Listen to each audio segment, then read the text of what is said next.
hotter the conflict, the greater the triumph. A fiercest serpent may be overcome by a swarm of ants. Lead me, follow me, or get out of my way. Age wrinkles the body, wrinkles the soul. Battle buddies. Battle buddies. Brothers will fight and kill each other. Sisters' children will defile kinship. It is harsh in the world. Whoredom rife. An axe age. A sword age. Shields are riven. A wind age. A wolf age.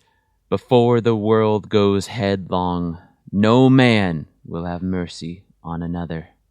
The sun turns black. Earth sinks in the sea. The hot stars down from heaven are whirled.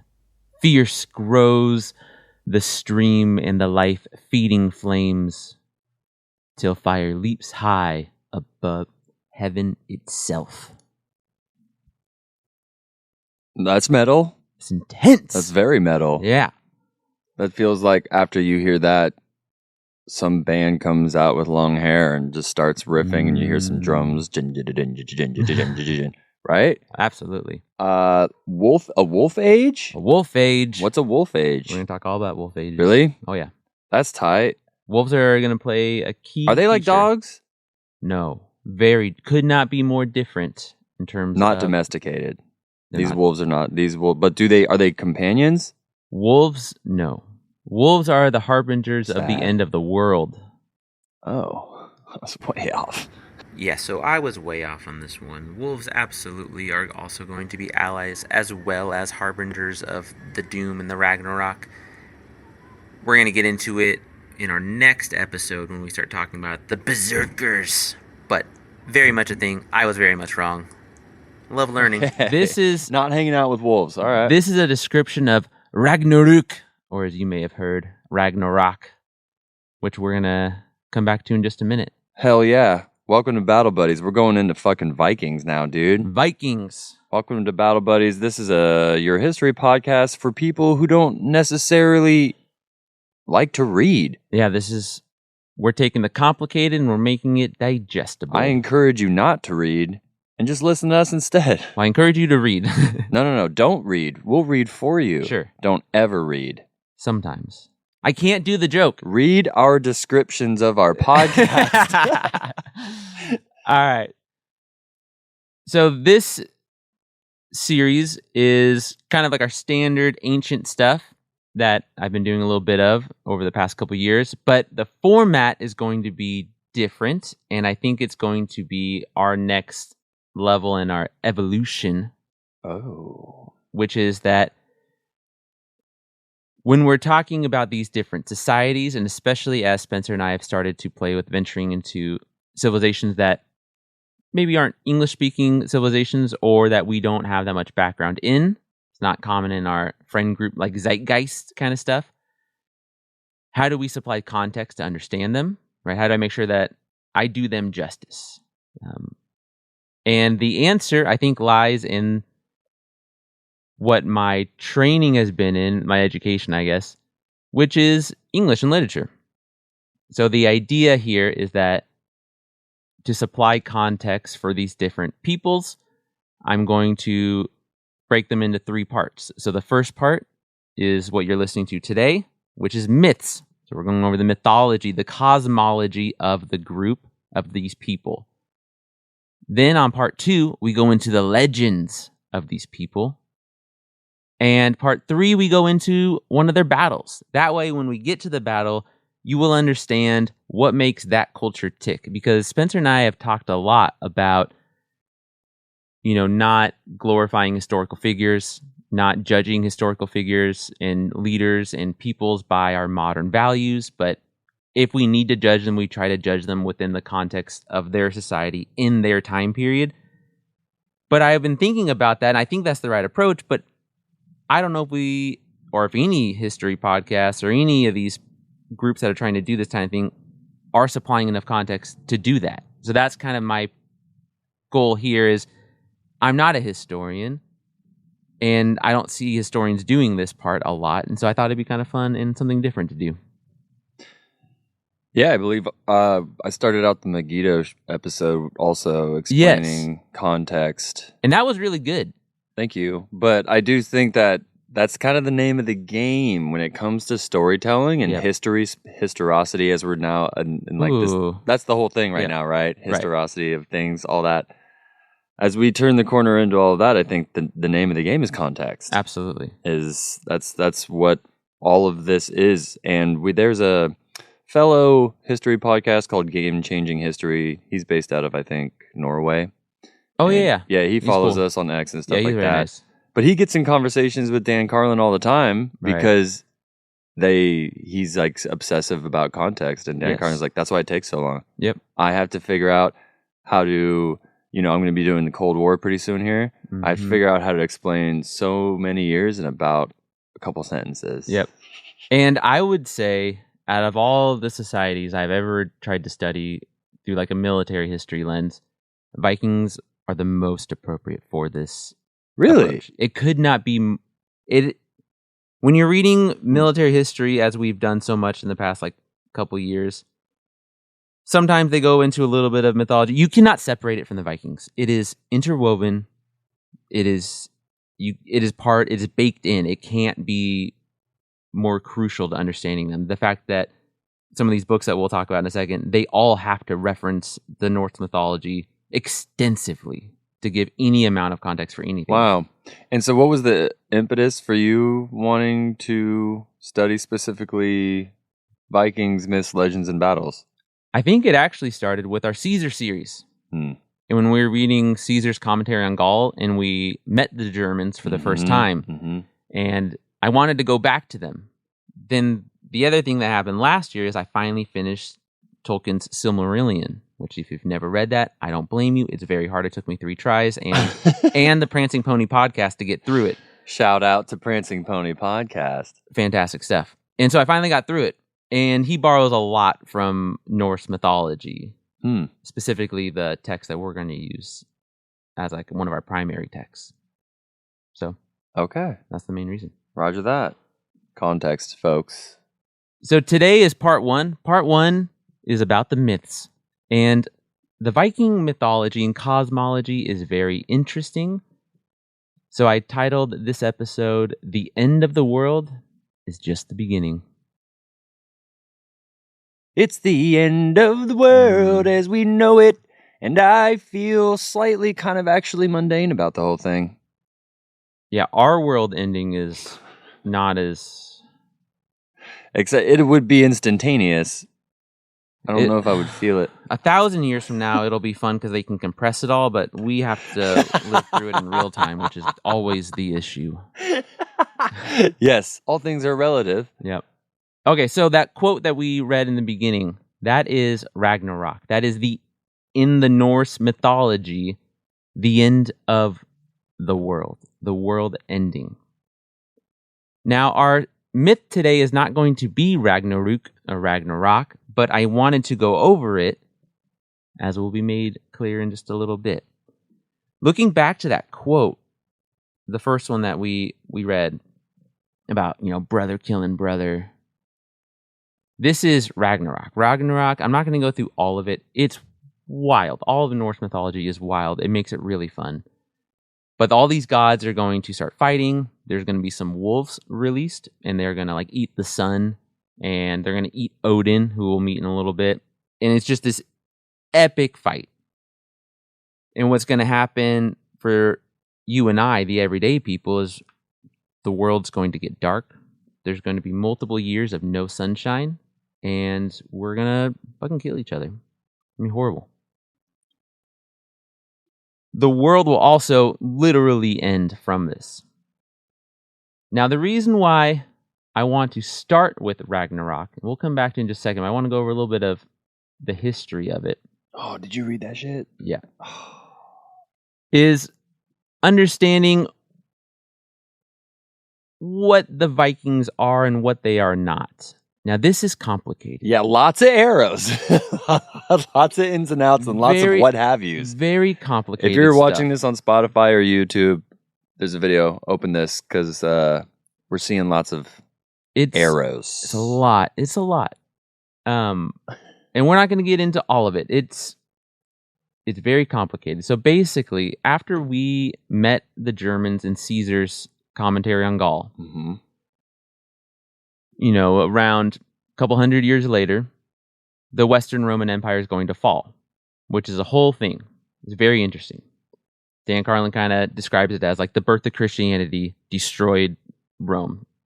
Like Rome birthing Christianity was its demise, which is just like a fascinating image to have. I believe Tom Holland also has a book about that called Dominion. I think he references Tom Holland because he likes Tom Holland's work. Dude, so that would I need to read that. Yeah. And the idea is that's like a part of it, right? Rome falling. But the other part is that the Huns, like steppe stuff is happening and horsemen are coming in and they are crashing into these Germans and these Gallic peoples, which is causing mass migrations. Okay. People are moving around. I wrote my entire final paper on that to get my bachelor's degree. And oh, really? Yeah. How war affects essentially so this immigration. And this is a big deal. I'm not going to get into it because you have to know like your difference between your Visigoths and your Ostrogoths and all that shit. And I actually don't think this is the biggest reason why the Vikings were born. The bigger reason, I think, is that in 536, we think the world fucking ended. Really? 536? 536. 536, what we think happened, what some people think happened, what I'm believing currently until better information is given to me. Oh, are we getting Alex Jones already on this? Let's go. There were 3 volcanoes. One of them, I'm based on Children of Ash and Elm, definitely sounds like it was in El Salvador. Really? 3 volcanoes, probably like in the Americas, went off in the same year from the end of 535 to 536. These volcanoes then covered northern Europe, like the northwest of Europe, where these German people are running around and migrating because everything's going crazy, for 3 years, blocking out essentially the sun. Now, Scandinavian countries... No shit. Scandinavian countries, very little farmland percentage-wise, right? In these very northern tips of Europe, there's not a lot of farmland. And so, if you lose most of it, there wasn't a lot to begin with. Your people are going to be migrating a lot fucking harder. Yeah, absolutely. You're also going to be decentralized. Mm-hmm. We already knew about these German people from Caesar's commentaries that they were in these tribes, right? And the tribes had these buffer dead zones between the other tribes, and we talked a lot about how interesting that was. Mm-hmm.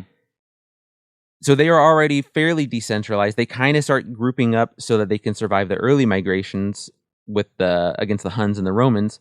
Then this happens, totally decentralized again. So I think we got into this in your Caesar series, which if you haven't listened to, please go back and listen. That's one of that was fun. That was so much fun. Hell yeah.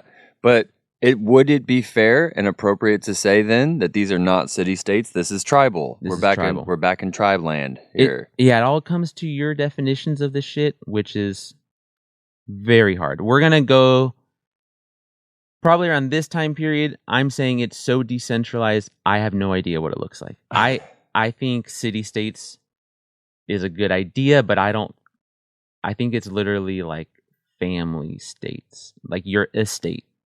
Like your family hill.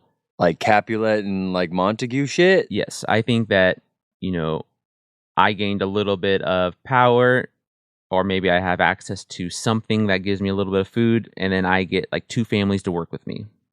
And then so that's my quote unquote city state. I don't have a lot of evidence for that. That's just when I'm looking at it and listening and reading, that's what it sounds like to me. Okay.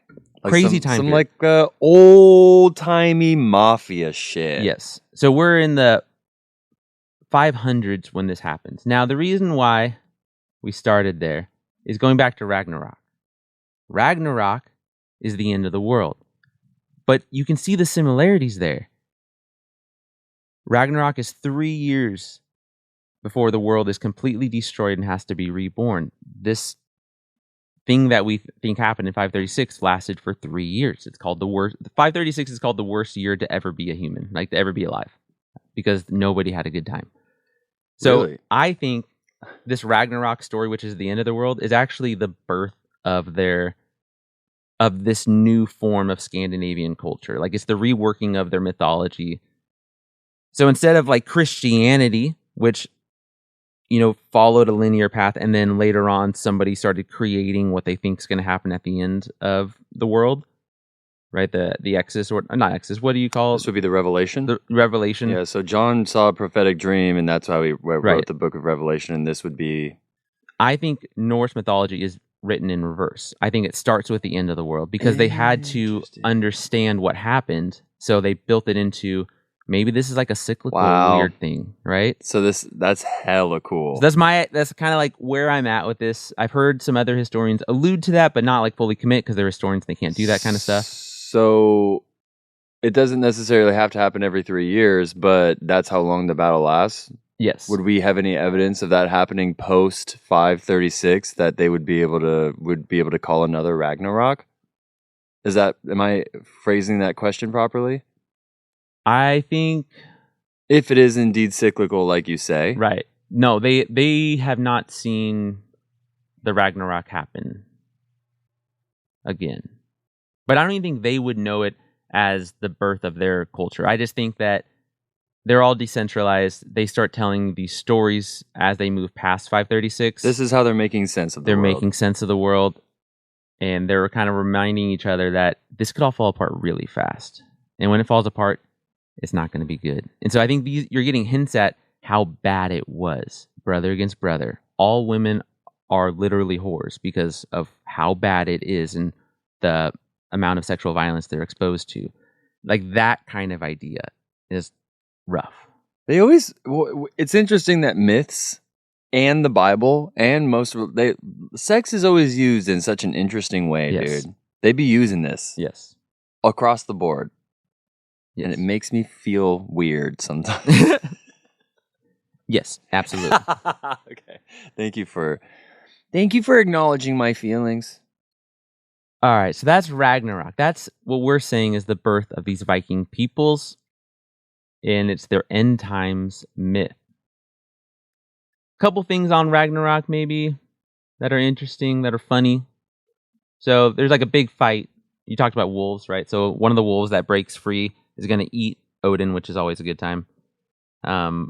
There's a serpent that circles the entire world, and he's going to get into a fight with Thor, and they're going to kill each other. A lot of these gods are going to Is kill that each other there, at the right same there? time. That's Thor with a hammer fighting a serpent, is it not? Yes, so that's Thor fighting the giant serpent that is wrapped around the entire world.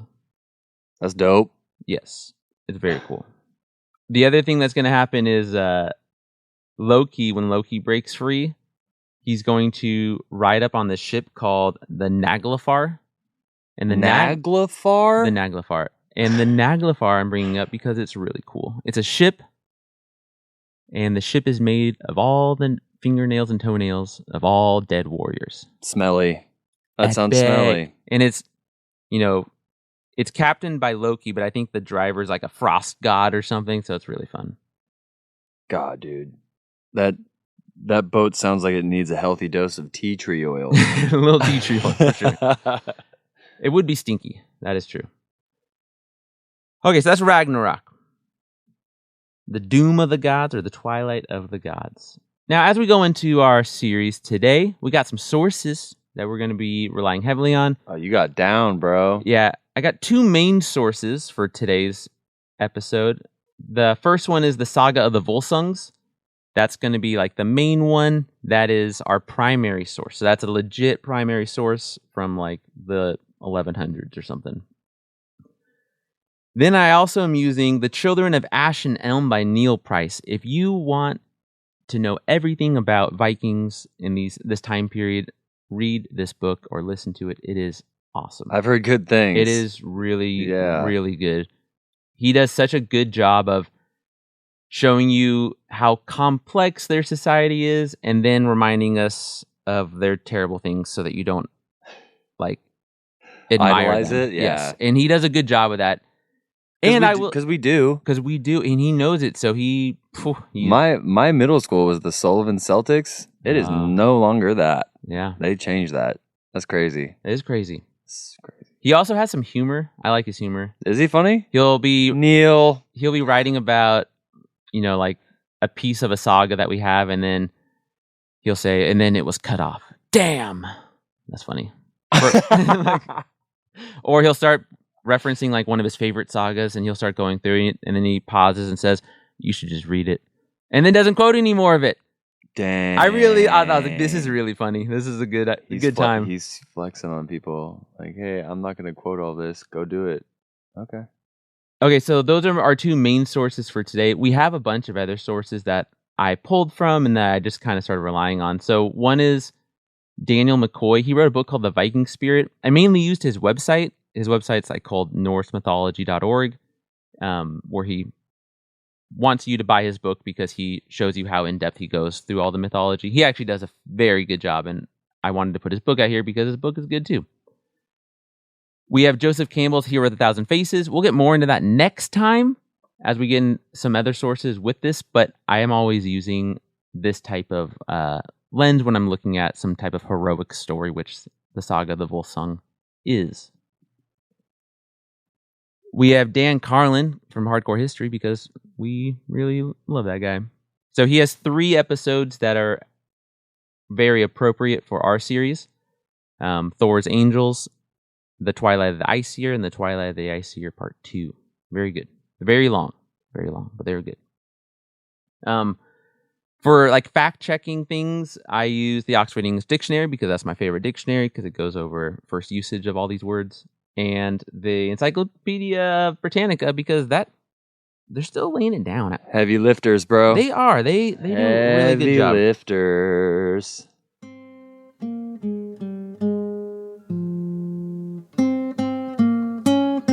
That was the end of the world, Ragnarok. The other thing that's important in cosmology is to know the structure of the cosmology. Is this where you got fucking Middle Earth from?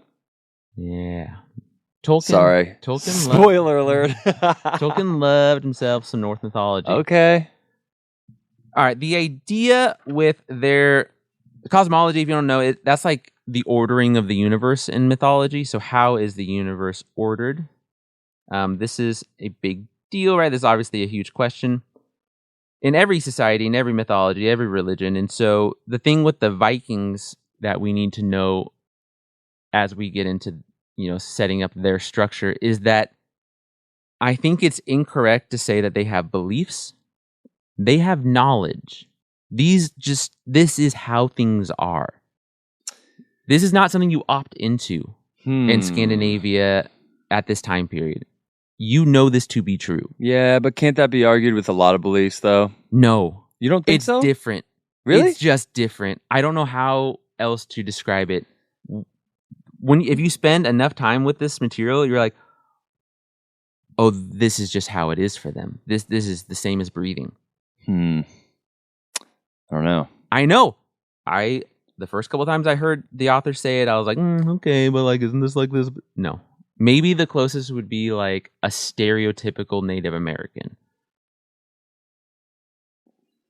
Yeah, the problem is just with beliefs though. I think that a modern day Christian would absolutely be like, this is knowledge and baked into my soul, and it's not a belief. This is absolute like God-given knowledge, facts.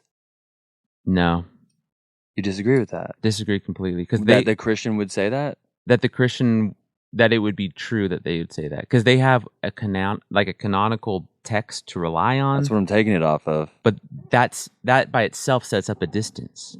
The Vikings didn't have this. They didn't need to write any of this down. They already all knew it. It is weird. Okay. I don't know. I don't know how to describe it. Perhaps this is just my Western lens being fogged. Yeah, or perhaps the window with which I view the world is flawed. But maybe this is also something that we need to keep referring back to because, like, I'm bought in to this, but I don't know. I don't even know when the moment happened. So they call it the Vikings call them like the invisible population. the invisible people. So all these magical creatures that we're going to meet and stuff, these are all in their world at all times. They can interact with them. Invisible population? Yeah, that's what they... Spirits? Not all of them. Some of them are not spirits. Correct. So Okay. let's look at the ordering of their universe. The way the story kind of goes, if we're summarizing very generally here, Odin and a couple other gods, they kill this giant Ymir. Ymir is like chaos.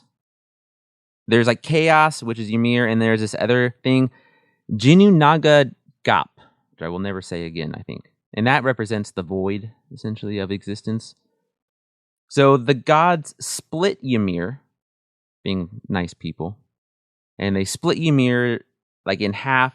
So Ymir comes from this word Yunja, which means to scream. So it screams into existence out of the void. Fucking metal, right? This is important for understanding a culture. In a book, I didn't reference it in my sources, but there's a book I always use for comparative world mythology called When They Severed Earth from Sky. Great title, because the first thing you do when you compare mythologies around the world is you look at how do they separate the earth and the sky. Pretty much every civilization has a way to do it, and some are more violent than others.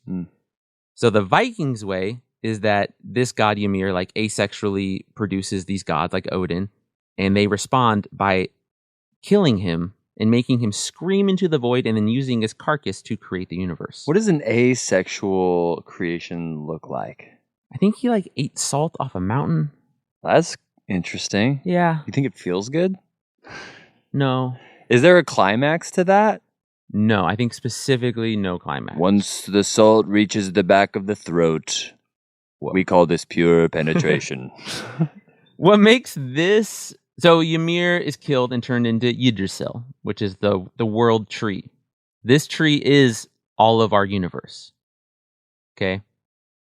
Right off the bat, differences between this mythology, cosmology, and others is that Yggdrasil is alive, which means that our universe is mortal.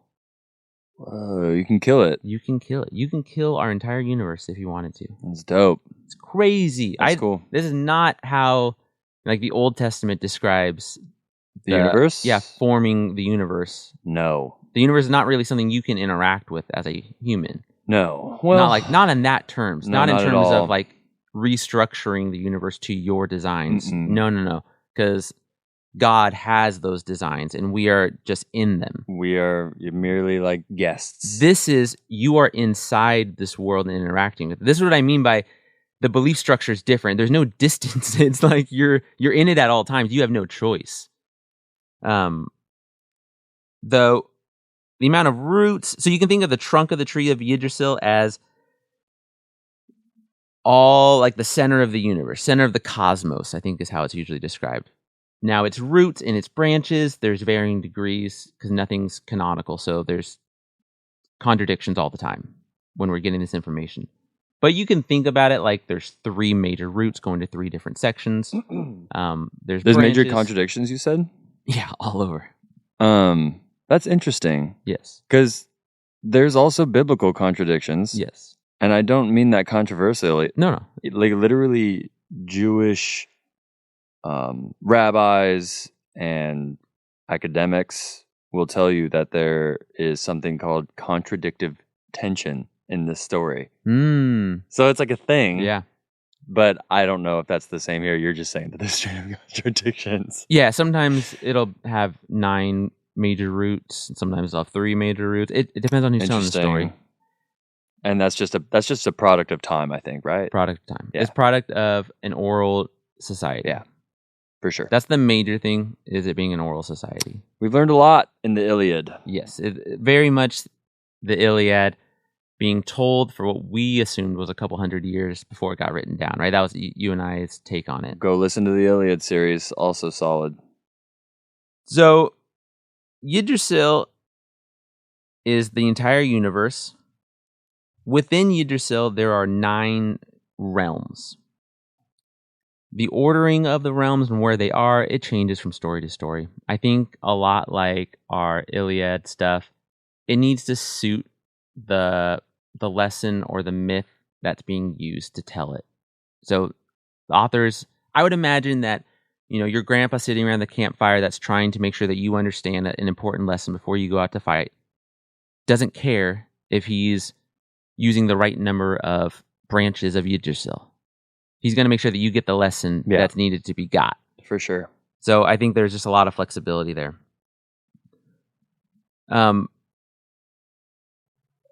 Viking mythology is wacky in like a fun way because there's like very serious things, there's incredibly serious stuff, but then there's also Ratatouille, the squirrel.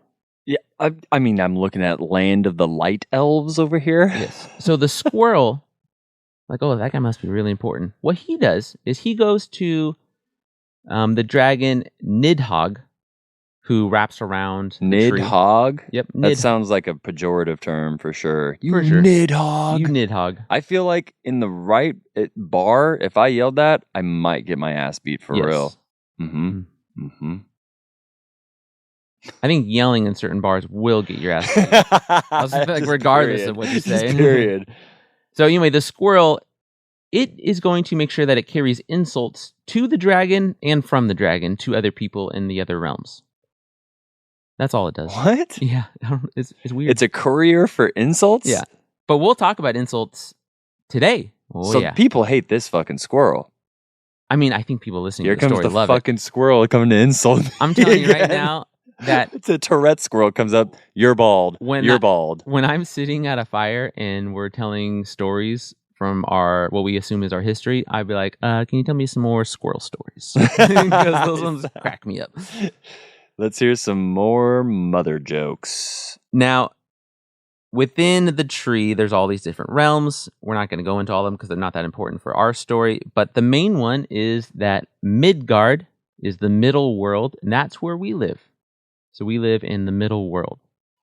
You can also go to like the upper place where you'll find like Asgard, which is where the gods live, some of the gods. And if you go down below into some of the wells, then you'll reach Hell and Niflheim. That sounds highly German. But what I recommend Niflheim. is to not compare these to Greek mythology? No, Christianity. It's not heaven. Like Asgard is not heaven. No, I wouldn't have made that connection. Good. I don't think. There's no Valhalla is not heaven. Valhalla's dope. Yeah.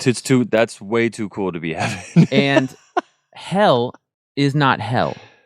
I see that. It's the realm of the dead. Yes. It's just where dead go. Okay, so wait, can we make a distinction here? Yeah. I'm very fascinated with Valhalla. Yes. So if I die, how do I get to Valhalla versus getting to hell? Yeah, let's talk about that. Are we doing it? Yeah, we do need to talk about it. Okay, cool. Okay, so it's different. It's different than the stories that you're probably told, but let's clear it up. This is another Western lens thing that I'm going to be... No, this is just over time, people have changed things to fit what they want. And then Marvel didn't do it. Are you about to ruin Valhalla for me? No. Okay. Are you about to ruin hell for me? No. I feel like I don't mind going to this hell. I'm not excited about going to the Christian hell. But this one seems fine. Well, Kevin, that might be where I know, that's what I'm saying. It's rough. Me and all the unbaptized kids that died. Sorry. All right, so in a battle, half of the people that die are sent to Odin's wife, Frigg, or this Freya. is a legitimate stat? Half. Okay. Okay, so half go to her. I believe she gets first pick. This goes back and forth, right? Do they... So her realm is fairly nice. Okay. But like it's kind of dope. It has like shields and spears for like roofs and stuff. Like it's epic. So that's kind of where they can go. Odin also gets like half of the soldiers that die on the battlefield. So the other half. And they get sent to Valhalla by the Valkyrie. So the Valkyrie in not normal, in like modern Marvel stuff or in any kind of like retelling, they make the Valkyrie just look like babes, Yeah. like just really hot chicks that come down. No. That they are beautiful, but not in that way. They're supposed to be fucking terrifying. Like almost like how a Bible would describe an angel. Like you're so terrified you like pass out on your face. Kind of thing. I assume you would shit yourself if you saw one. Like straight up, the way that they're so described. beautiful, it's terrifying. Yeah, because they're scary and beautiful. Like they are. What is the terror aspect of it? That's like what's making it scary. That they're like warrior women that encompass your doom somehow, and they're like not giants, but they're just. I'll get some Valkyrie stuff for us as we get into our legend. Okay. Because they interact with the Viking populations. That's where Valkyrie really made its entrance. Yes. I didn't know that. Yeah. So Valkyries. Should I have known that? I don't know. So Valkyries come and take the soldiers. Now, the way that most listeners probably have heard it is that the Valkyries come and choose the best soldiers from a battlefield and bring them to Valhalla. And that is like a common way to do it, but it should be half. Like the half thing is used a lot. And Neil Price was referencing the fact that the other half might be going to Freya or Frigg, Odin's wife. Okay. And then they go to Valhalla. So in Valhalla, you get to eat the choice cut of pork. Vikings love pork. Yummy. You get to fight and kill each other during the day if you want to, and you are reborn that night. So, good time. Oh, it's just never-ending fighting. Yeah, it's fun. But what's going to happen during Ragnarok is that you are going to essentially become Odin's soldiers, and then you're all going to die for real with the world, trying to protect it. Okay, so you do come out of Valhalla to fight in Ragnarok. Yes. When that eventually does make its way back. Yeah, full circle. After Heimdall sounds the Gjallarhorn, you will have to come fight. Sounds pretty cool. Yeah, it's pretty epic. There's also other parts of the afterlife that are confusing. Like I think Thor has all the slaves live with him. So like even if you die a slave, I think you still have to stay a slave. It's rough. Really? I don't know. It wasn't clear. Didn't see that one in the Marvel universe. The sea has its own afterlife. Unclear if it's the good ocean. Or bad. The ocean. So if you die, its own afterlife. If you die in the ocean, you go to a different. Oh, that's awful. I can't escape this fucking place. Yep. Unclear if it's good or bad. Maybe the squirrel will come visit me in the ocean and be like, "You stupid bitch." Yep. Okay. Yeah, probably. Okay, so that's the Valkyrie, and that's Yggdrasil, the world that we live in. All right, I feel like I have some answers with Valhalla. Yeah. Now, in this picture, they are trying to structure out the 9 realms. It's not clear. There's no universal structure for the 9 realms and how they're located and all that kind of stuff. It's just not a thing. So. Take all the stuff that you are consuming, all the media, with just a big old grain of salt. Okay, so going back to the real Vikings, right? We call it the migration period. So in the 500s, we think that this volcano happened after they were already migrating because of the fall of the Roman Empire, and things are just crazy.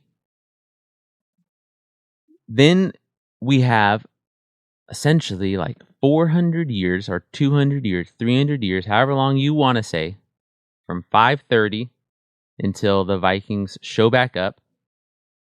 There's a lot of arguments about when the Vikings officially show back up, but we'll say, for the sake of following like a classical narrative, is that they show back up in 793, I think is the one we're going to say, which is the rate of the Linden's farm. Which means that we have a couple hundred years that are unaccounted for. Of course. This would be the birthing of these people, the Scandinavian people, or the reforming of them might be a better way to describe it. Enter the tale of legend. Yeah, myth and legend come in here. Yeah, for sure. A couple points to say before we go into one of their myths is Viking is not a word that they would have called themselves. Like, they wouldn't have understood if you said, you Vikings. They'd be like, who are you talking about? Is that an English word? Well, the origin of it is either from an Old Norse word meaning creek or an Old English word wick meaning a camp or a dwelling place. So if I was looking at the Oxford English Dictionary, like first usages, and it was described more as kind of like a job, like a profession. Like, I'm going on a Viking. Oh, Or- interesting. Or you are a Viking in that, like, that's your job. So Like, you it- are a teacher. Oh, interesting. And this will be a common thing because they are an oral people. Most of our information that was written down by the people they were violently fighting. Mm-hmm. So you're only meeting their raiders, Mm-hmm. and those people are probably Christians. Those two factors are huge for uncovering the Yeah. context of the Vikings, Yeah. quote unquote Vikings. Now, a little bit on that. So a lot of our sources are going to be Christians. That definitely colors a lot of these stories, and it makes it difficult sometimes to parse out. The other thing is that during this time period, when they show back up in 793, quote unquote, show back up, because they become so decentralized and because so much of the farmlands have been destroyed, they are raiders now. That is their economy. They raid. They're pirates. They're pirates. They're fucking just going off, just straight up smashing and grabbing. Dude is bad. Okay. Um, Interesting tactics, dude. Yes. But I think it's important to see that as not a conscious choice to not become farmers and participate in like a geopolitic kind of thing, but instead to see it as a result of the shitstorm of the 500s. I am a product of my environment. Yes. Yeah. The classic Dave Chappelle. Now, we're not going to admire the Vikings. I feel like I have to say this part because every historian says this part, and it's important that people like Tacitus, who is a Roman right Mhm. after Caesar, who writes about them, his information and a lot of this other information we're going to talk about is repurposed by Nazis to talk about something called the Aryan race. And That's where that evolves from? yes, Fuck. it comes from Tacitus. Originally Tacitus, and he's the one who like fostered all that, and that's where literally Nazis got that from. Well, so like Tacitus was just recording it down. He was just like you can read it. It's okay. He's not saying he believes that. He's just writing it down.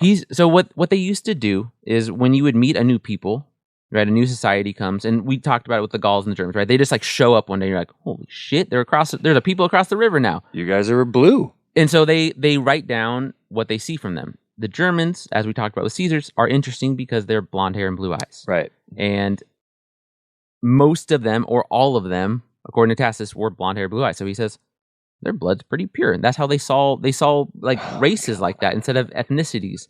And they don't have like the modern ideas with it because they were just worried about getting killed and categorizing people so they could Right. understand them. It's not a let's pause and reflect on this. He's like, oh, they're so smart. This people's the best. You know what? I think they're better than me. Like, this is working. No Roman is writing down being like, I'm weaker than them. Yeah, right. No, okay, have you met any Roman? Have you read any Roman stuff? All Roman stuff is just straight propaganda about how great Rome is. For sure. And so what happened is later on, they went back and they took Tacitus's words and turned it into like their concept. They perverted it. They perverted it. The other reason why we're not going to admire the Vikings too much, like we complained about with Caesars, because of how much slave and sexual assault that are in these stories, it's very much a part of their society. But you know what, though, dude? If it's one thing that you and I have been kind of hollering about war, from what all of our literature that we've consumed, especially Masters of the Air, you have to take into account of Absolutely. all that. Literally is as much as bullets are a part of war, rape is also a part of Sexual war. assault is a part of conflict. Period. End of discussion. Yeah. Even in these myths, dude. Even in the myths. So It comes up in these myths. it's part of it. Still to this day. Yep.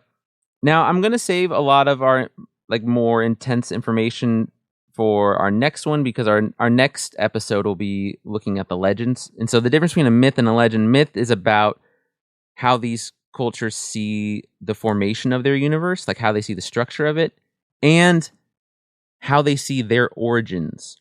Whereas a legend is more tying those origins to reality. So instead of it just being like Zeus on Mount Olympus doing crazy stuff, now you're saying that Zeus fathered Heracles, and Heracles lived in this city-state in Greece. And so we can tie that city-state and that person to a time period now. Okay.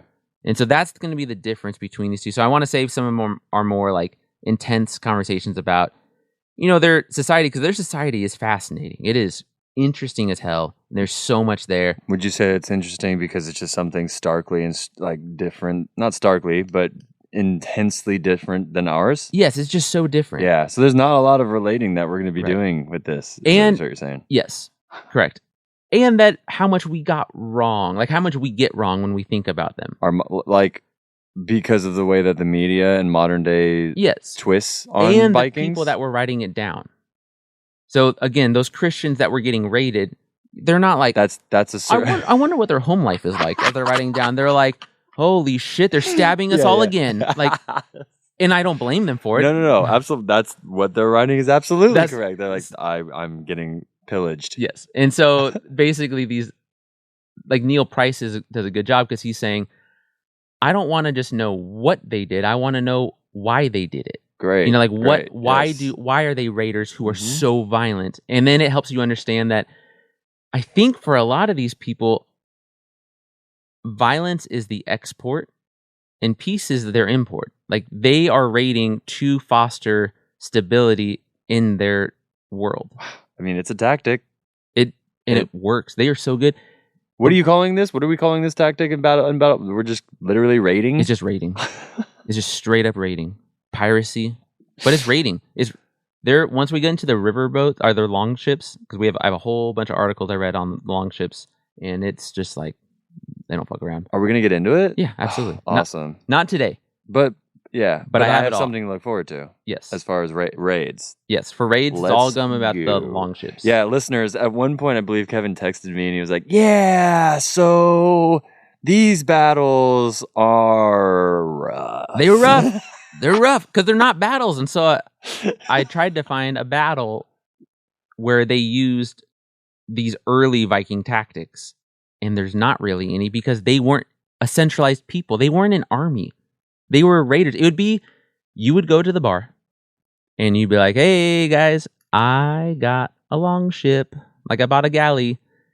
So I'm going to need 10 of you and let's go make some fucking money. And then we would go out, we would make some money, and then we might be set for the rest of our lives. Oh, that sounds kind of cool. So that's what I'm I saying. hate saying that. Wait, so I have a question. 13th Warrior. Yes, 13th War is based on Norse mythology. Okay. Yes, So absolutely. I will always That remember movie's awesome. the raid scene Yes. of the shadow of the dude carrying the dude's head, and Yes. it like, okay, I need to rewatch that movie. We need to rewatch that movie. When's the last time you've seen it? I was a kid. I remember it slapping pretty hard. I loved it. I loved when he's learning the language, and they're like, "How'd you learn a language?" And he goes, "I listened." I was like, "Oh, so cold." Yeah, I remember my dad got the last one at Blockbuster and he was like, "Yeah, we're going to wait to watch this without mom." Yep, Yeah. absolutely. It's like a gladiator scenario when we were 8. Yes. Yep. Yes. Yeah. No centralization in this time period. So they're all small little kingdoms, quote unquote kingdoms. Would we call kingdoms, not warring tribes, small little kingdoms. Is that fair? Yes. They're probably more like tribes, but when we're looking at the mythology, they're calling them kingdoms because Okay. they want to establish like a That's lineage. That's the I see you. That's the Heracles to I'm Zeus. picking it up. I'm receiving the full picture here, bro. Yep. All right. A couple other things on mythology just that are interesting. They're not too important, but differences maybe. So every person, female and male, has a female spirit inside of them. I like it. Yeah, it's kind of cool. Well, that makes sense. Well, okay, so I liked it at first. I was like, this is like feminist as fuck, dude. Hell yeah. And then But Neil Price kept talking, and I was like, damn it, this is the problem. He's like, it's just another way to have control over women. of course, it's like all the dudes get to like, we should say we all have feminine spirits, and it'll be just us being like, hey, I don't want to do the dishes right now. Why? Because my feminine spirit told me not to do it. So it's oh, like, great. Okay. So the story we're going to be looking at today is called The Saga of the Volsung. I got into this. I got this book when I was in college for a Middle English class that I was taking, but I never ended up using the book, so I didn't read it. And I knew that Tolkien really liked this book and used a lot of it for The Lord of the Rings, and so I read it. Nerd alert. It was awesome. Again, going back to the Silmarillion, because Silmarillion got me thinking about all this stuff, and that's why I read it. Okay. The Saga of the Volsung, I'm reading the Penguin Classics version of it. It's very good. The introduction's as long as the book, which is hilarious. And the translator does a good job of explaining when words have multiple meanings and what those multiple meanings can be. The central figure of the Saga of the Volsung in the beginning of it, the lineage that we're tracing instead of Zeus, is Odin. Now, if it's Wednesday, that would be Odin's Day. Because Wednesday is Odin. Odin is the main god, probably the strongest god out of this mythology. Wednesday is where we get it from Odin. Odin has like a million names. He's like the oldest god ever in the world. Somehow. It's like how Caesar is like randomly in. Yes. Yeah, okay. So Odin has been around as a... People have believed in Odin for thousands of years. Probably when we were studying the Celts in Gallic people, they would have been worshiping Odin way before that time period. But it is also fair to say, based on your recent comments, that they don't believe in Odin. They know Odin to be true. They know Odin's there. Yes, right? Absolutely. Okay, I'm just making sure I understand. Yeah, Odin's just interacting in their world. A little bit on that, though. I was trying to think about how else I can explain it. They didn't need to intellectually or spiritually find connection with God. You know what, dude? I think I have the perfect way to explain this. Yeah. Faith isn't a part of any of it. It's not. There's no faith. There's no faith. That's the best way. I think what you mean. Yes, there's no sitting there when like I'm really struggling with my faith today. Yes. No. That's not a thing. No. They would not know. They would not understand that. Got it. Because even when they convert to Christianity, they still believe in Odin, and they're like, "Oh, cool, he's like an Odin guy," and they're like, "No." It takes them some places like really struggle converting because they convert. They're like, sure, we'll take another god in. And they just don't understand monotheism because it doesn't make any sense to them. For generations, that's dope. It's hella funny. Yeah, dude, another god sounds great. Think about it like this: you're a Viking, and you wake up out of your little bedroll, and you look out at the world, and you are, even though you're this crazy, violent person, you're consumed by the world around you, in the mysteries, in the beauty, in the absolute spirituality of the world. Why are there trees instead of no trees? Why are there this types of trees? You know, look at these birds flying with this meaning and this purpose. The invisible population is there interacting with their world because how else can this world be so gorgeous and beautiful and deadly at the same time? That's why there's no belief or faith. It's just there to them. In some ways, it's admirable that they see the world for what it really is, which is something truly compelling, which is how we try to teach our kids to see the world, right? You know, I try to, when students act like everything is boring, I try to make them say, can you explain to me where your desk comes from? And they can't, right? I can't. And that's a mystery. And we just gloss over the mysteries of the world. Totally. But they don't. They accept them. Yeah, I think in Buddhism there's like this interconnectedness concept of like how like what you were saying like Yep. with the desk where it's like, hey man, some person had to build that desk. That Yep. desk had to come from somewhere. Yes. All these You things. can trace it back and back and back. Totally, and that should make you feel connected. But for some reason, in modern day society, it makes us feel distanced. Yes. You know what I'm saying? Right. Because we, like you said, we overlook these things. We overlook it. We gloss over that. But you're part. saying this is all. They don't. No, they can't. Specifically don't. Yeah. And I think it's just how their culture has had to survive, right? Don't miss anything because the world is not giving us many chances. But it also means that their gods are fascinating. Like they are so interesting. So Odin has become one of my favorite gods. I did not think he was too interesting for a long time. But what I like about Odin is all the random shit that he does.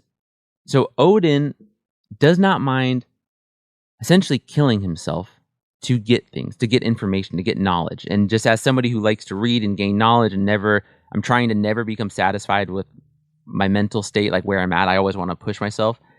He's that way to a detriment, but it's still cool. Philosophically, this is a fun thing to look at, right? Because when you look at all of these hard things that human beings do, they have to go through a certain type of pain and like killing of their old self to become a new self, right? But the killing of his old self to make his new self, he calls it like killing of his tertiary, like his body, to achieve a spiritual new body. I find this is a good message, I feel like, to receive. So he has some ravens. We're not going to talk too much on the ravens because they don't feature too much in the story. Great Odin's ravens! Yes. So he has two ravens, Memory and Thought, and they like report to him. So he's not omnipotent. Whoa. He's not Zeus. Memory and Thought is the name of the ravens? His two favorite ones, yeah. That's cool. But the ravens they report to him things that are going on in the world. He has one eye because he gave up one eye to go into one of the wells, I think, and talk to the head of Mimir, I believe, and get more knowledge, get like prophecy. Oh, I see. He sacrificed it for. He pulled out his own eye as a token to get entry to then talk to like the smartest god available. I was gonna guess that a raven poked it out. Then he wanted to learn magic. He wanted to learn runes. He wanted to learn how to read and write. And runes existed outside of Odin, which I find interesting. What's a rune? A rune is their language. Oh. But runes are complicated. Runes are your language, but it's also like a magical practice at the same time, but they're different. So kind of like that movie The Arrival, where like the language of that alien language makes her also time travel. Yes. You know what I'm saying? Absolutely. There's like a utility to the language. So that's very good. There's like two rune types. There's like the spell runes, and then there's like writing with runes. And Odin wanted to learn it. Dope. He wanted the power of it. It's dope as fuck. So he hung himself from Yggdrasil. Oh God! Stabbed himself. That took a turn. He just made sure nobody would help him, and he stayed there, I think, for 9 days. 9's like the holy number of the Norse mythology, and he essentially just starved himself and killed himself over and over again until the runes agreed to speak to him, and then he learned runic magic. This is interesting for Norse mythology, and it shows a contradiction that's, I think, purposeful. Magic is the women's role in this society. Like, let's say that there's a famine in your little village. You would talk to the women, like, hey, I need you to go talk to some of the spirits. And the women would know how to do it. They would go practice their magic. There might be like something equivalent to a shaman that could go do a practice. They have like Benny. Is that where you got the Benny Gesserit thing from? Is Dune like? Maybe. You know what I mean? I feel like that's like a There's Benny something Gesserit there, kind of vibe. That is kind of a similar vibe. These ones are a little bit different. This one's a little more. There's like some sex magic going on too. Oh, that's dope. It's pretty fun. It's pretty fun to read, and like because it's just wacky. Like they have like a metal staff, and they they ride the staff. Like the dudes do? No, because dudes don't practice magic. Oh, the chicks do. Yes, they ride it. And Odin practices magic.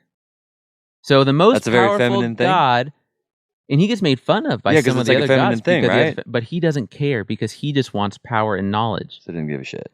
Which shows you a contradiction of their society that you don't actually have to agree with masculine, feminine. Like their ideas of masculine, feminine are not the same as ours, and I think That's what I wanted to highlight here, is that they may have defined roles, but they don't see the roles as disparaging. Because you're a woman, you have womanly duties, but that doesn't make those duties less than mine.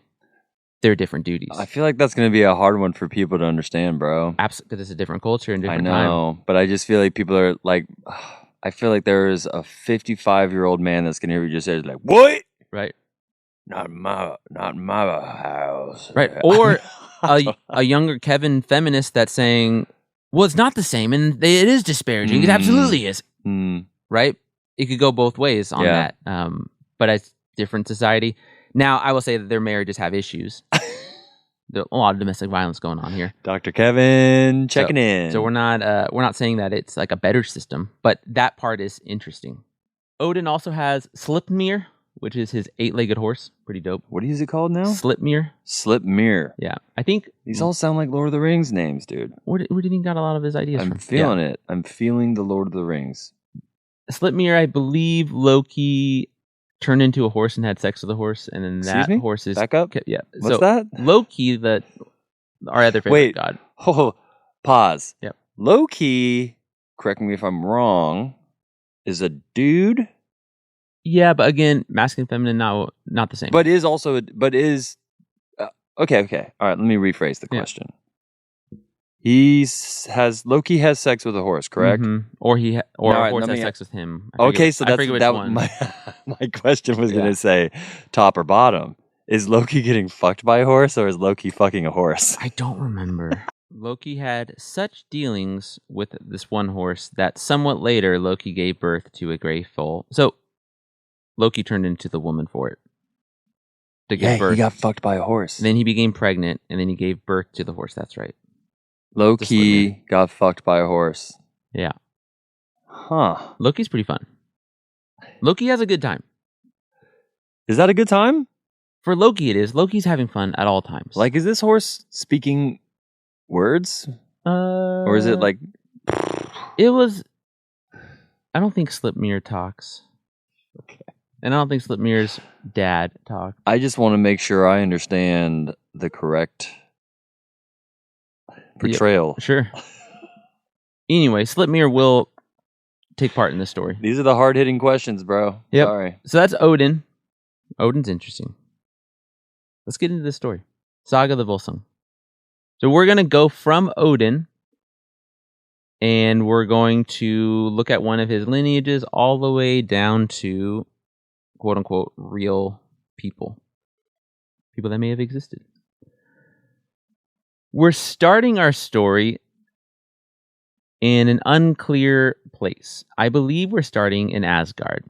If not Asgard, one of the realms, probably not Midgard. Okay?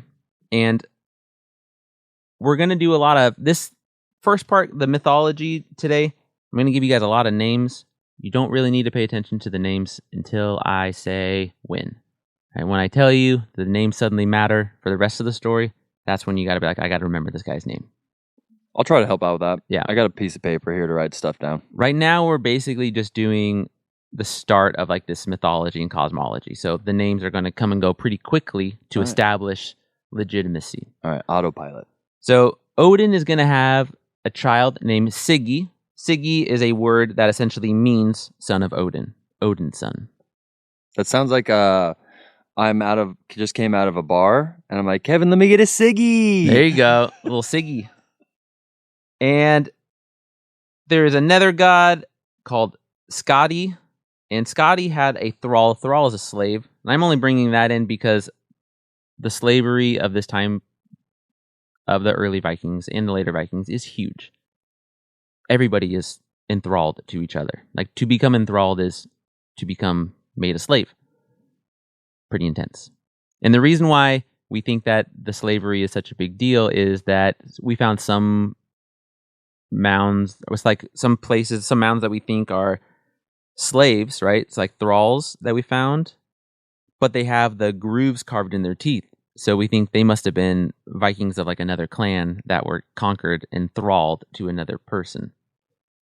How does the teeth though indicate that they? Oh, because we think that some Vikings, to look scary, Whoa, sharpened their teeth. no, they like scooped like holes in their teeth, and then they filled it with like ink. Holy shit. Yeah. To look like more just like animal. Scary as yeah, hell, what yeah. the fuck? Okay. We'll watch The Northman. Maybe we'll I wanna live watch stream that. part of it Yeah, I for wanna see that. like Patreon, because the Valkyries have the grooved teeth, and it makes the Valkyries look pretty scary, which is fun. Okay, so anyway, Scotty has a thrall named Bredy, and Siggy and Bredy go hunting.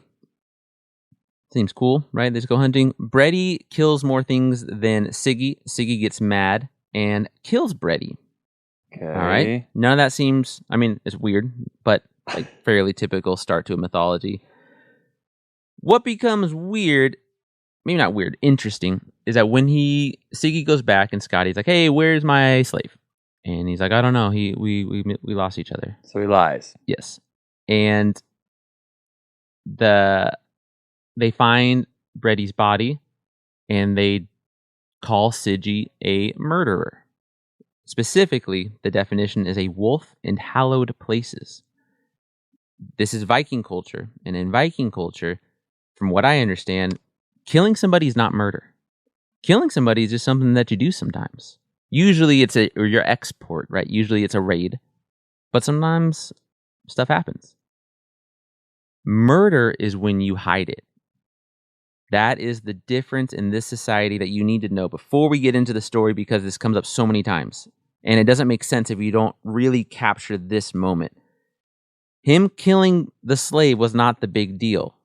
It was the integrity violation. Because you need to own it so that you can pay the damages. You did not take accountability. Because you have to pay. Man, we talked about this with the Iliad so many times. I think that this is warrior mentality. It's I think the this price. is warrior culture. Yes, this is the price. Everybody has a monetary value. Kevin and I have been quite into skin in the game. Skin in the game. Yeah. Okay, so he has to leave this other world that he's from. And Odin helps him because Odin likes Siggy. And he teaches him how to raid. So he just goes and raids a bunch of places.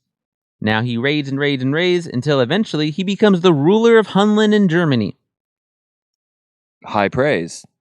Again, if this is your culture and this is one of your most famous stories of one of your beloved dynasties of families, it starts with the guy raiding until he becomes the king. So this is the way. This is how you do this it. This is like our Megiddo series when Tutmos was like, my dad did it, his dad did it, and I'm going to do it too. Yep, that's exactly what it is. All right. So he's now in our world, and he's in this like northern part of Germany or in Greenland or Iceland. Who knows, right? Because it's mythology, so none of these places are real yet. He's just in northern Europe, we could say, at this point. It's more of a state of mind. It's a state of mind. All right. Siggy is going to want to have a kid. So he gets married. I don't think we know his wife's name yet. But they have a kid named Rarer. The world juror. Rarer. Sure. Rarer. Welcome to the world, Rarer. Let's hear about Rarer. Now, Siggy's brother-in-laws kill Siggy. This is common stuff that happens. Yeah, see, so I think we just, my mind, listeners, is going to like, this is just Wild Wild West. This is the Wild West. Sometimes you have 2 beers and I'm killing Kevin today. Yep. And I think that this is showing the mythological origins of all these great dynasties that they believe in, that they all came from chaotic times, in that they get more kind of structured and targeted with their anger. But at the beginning, it seems like everyone just gets mad and kills each other. Yeah. Some cultures are violent. I would argue the United States has a pretty violent culture. Yes. Well, and you look at the birthing of the nation to look at how violent it is. We were birthed through revolution and first through genocide of the Native Americans. And so, of course, that's baked into our culture. There's going to be some bleed in the future. And if they were born from the trends and forces of the Roman collapse and these geothermal nightmare, then that's the birth of it. That's how they survived. Geothermal nightmare. Geothermal nightmare is kind of cool. Okay, so Rarer takes over, and this is why killing people is not a big deal, because as the son of somebody who was slain, he now has a choice if he wants to avenge his father's murder or not. People ask him, like, hey, so have you decided if you will be attempting to take revenge or not? And they just like ask you to him, and he's like, I have not decided yet. Giving it some, I'm not really. Do they pray? No. We're not prayers. There's no Kind prayers. of, but it's Is there weird. meditations? The women Is can there talk. communing with the gods? The women can. Okay. Oh, see, another Benny Gesserit thing, Yes. I feel like. Yes, the women, because the magic is a female thing. That's cool. Yes. We don't know a lot about their practice. Remember with the Celts and the Gallics, when I read that book and I was trying to explain some of the stuff, and we just don't know because it's all oral history. Yeah. And so, and it's secret knowledge from the general population. So that's how they are controlling some power. And so we'll never know, which is sad. Anyway, he decides that he would like to get some revenge. And he does. Pretty cool for him. He ends up having a wife, but he can't seem to have a kid. So Odin, for some reason, likes this line, right? He likes the Sigi line. He has an idea. Odin's always has schemes going on, like Loki does. Mm-hmm. And so he has Frigg, his wife, and they used another god, Hymir. I don't know how to say HR. I don't know how to say Hymir. And they give Rarer's wife a golden apple, which grants the fertility. Oh. Yes. Okay. Okay. They got some they went on that Hims website and got some golden apples. Golden apples from Hims. I like that. The interesting thing for me, I was like thinking about like why, like as a story and a plot device, why would you do this?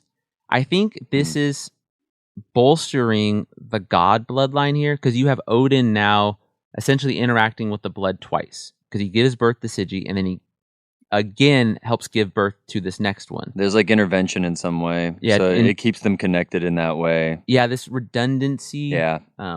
That's how I see it. For sure. Okay. No, it's always, and that the use of apples, bro, is interesting to me in myths and religion. Yes. If I must be honest. Absolutely. What is that? Because they're so fucking good. They're delicious, bro. They're delicious, bro. It's so funny because I was thinking about this the other day. I'm like, man, there's a lot of apple myth going on. But I was eating like a pink lady because the pink lady is my favorite apple. And I was thinking like, I have like candy in my cupboard and I'm eating an apple. Like it is literally so good that even with crack candy, like candy that is designed to manipulate my brain, I still sometimes am like, apples are so, like unbeatable. The crunch, there's something about the crunch, all of it, yeah. I don't agree with like the soft app, like the Honey Crisp, not for me. I'm not a Honey Crisp guy. I don't like the soft. I'm more of a Granny Smith sour kind of guy. I do love a Granny Smith. Mm-hmm. Okay. So, Rarer has a child named Volsung. This is where the saga starts. Now, Volsung is crazy from the get-go because his mother, right, the wife of Rarer, she was pregnant for 6 years. Long time to be pregnant. Can you imagine the arguments for those 6 years? Dude, so 6 years, and then he just like breaks her open to get out, kisses her, and then she dies. Oh, okay. Pretty metal. Yeah. That's one way to be born. Yeah. So Fuck. Now the Sigi and the Rarer, those names aren't that important. What matters here that we understand is that we have a direct line from Odin in Volsung. So this will be the name that we continue, right? This is the dynasty.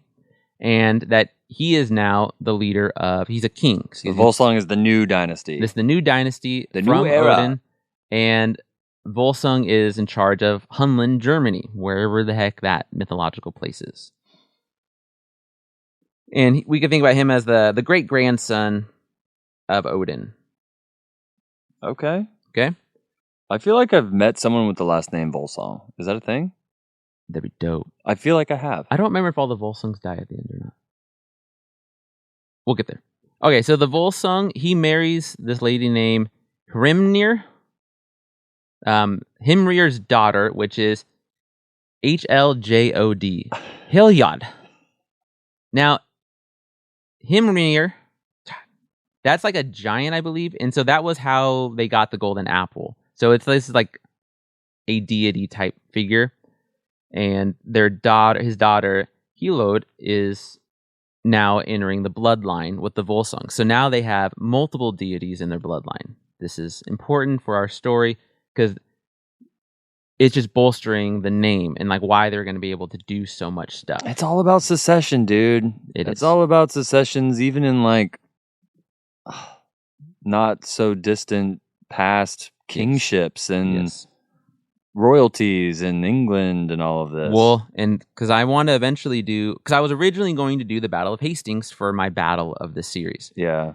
And I still think I am going to do the Battle of Hastings after this series. Are you? Or it's at least one of them. It's on my docket. The difference is that they are using late Viking stuff. Like they're mainly using the shield wall and they're using like army tactics, which these Vikings didn't. So I didn't want to do that.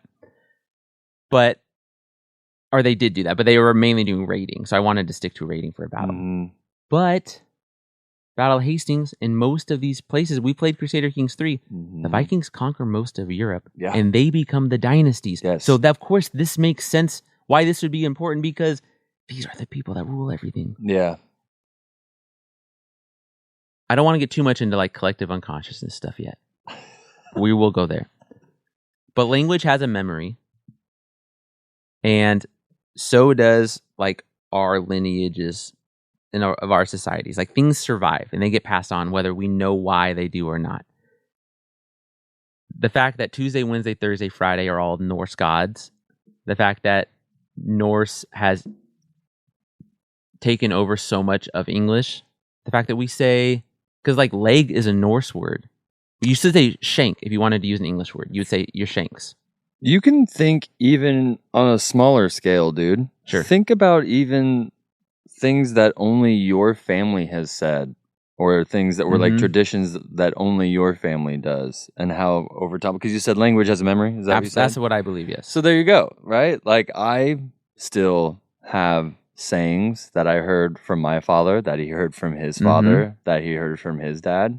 You know what I'm saying? And these words, there's that memory that you talk. I like it. In our genetics, so like even if you don't have any European ancestry in your DNA, which you do probably, but if you think that you don't, if you speak English or you're able to understand English, I think that is a component as well of like the collective unconsciousness stuff, and that these stories are a part of our world. We just don't understand why or how. I see what you're saying. Like we're doing it without even knowing. Yes. For instance, like your Tuesday, Wednesday, Thursday. Like Tuesday, Wednesday, Thursday, we Friday. use these words all the time. Routinely, yes, and read them routinely, and it comes from here, Norse, from what we're talking about. Yeah, Norse gods. Then you don't even know it. You don't even know it. Volsung has 10 sons and 1 daughter. We're not going to go over all of them because they're not that important, name-wise. I think it's just to show how fertile this bloodline is based on all of these deities interacting with them so many times. What is important is that there are some twins. I believe they're twins. The eldest ones, which is Sigmund and Signy. Sigmund, we're going to want to remember. Sigmund is going to be pretty important. Sigmund. And Signy. Signy's important too. These two are pretty wild. They're fun though. Sigmund and Signy. Now they have their kingdom, right, in Hunland. And Hunland is essentially like a huge tree. It's like a palace tree. Don't know exactly what's going on here. Not very clear. But I imagine that it's kind of referencing Yggdrasil and that this is a mythological time, so it's probably close to a world, like a tree holding up the world, tree holding up his kingdom, is how I kind of see it. Oops, we're not there yet. What happens here is that the king of this place called Gotland, Siggeir, he comes over and asks for Signy's hand in marriage. She doesn't want to, but she wants her dad to decide because she believes in the rules of their society, I guess. And the king says, we kind of need this to happen. Now, marriages in this society, in the Viking society, are very transactional. You can have multiple wives. You can have, like, it's not polygamy but it's a different term. It's like polygamy, but it basically means you can have multiple wives. And you can have concubines, and those things are different. Mm-hmm. It's very confusing. So she says yes. During the fire that night, right? There are always like a fire at night, and there's like a big feast, and people are partying and stuff. Because you have to. Most of Viking society is gift giving with other peoples. Like that's how you cement friendships, and friendships are formalized. And so this would be part of the formal interaction. We talked about this with the Xenia stuff of Greece. That in ancient societies, you had to have rules, like explicit rules for how you interact with one another, because there wasn't the risk is that the other person's going to freaking murder you, and so you need to have formalized interactions to make sure that the other person's on the up and up of like how to act and how to be safe. You give gifts. This is part of why raiding becomes so important, because you need the stuff to give the stuff. And there's this big party, and all of a sudden this cloaked guy comes in. No one's seen him before. He takes out his sword. Crazy to do at a big party full of Vikings, I'd imagine, and shoves it into the tree. And then he kind of just like straight up disappears.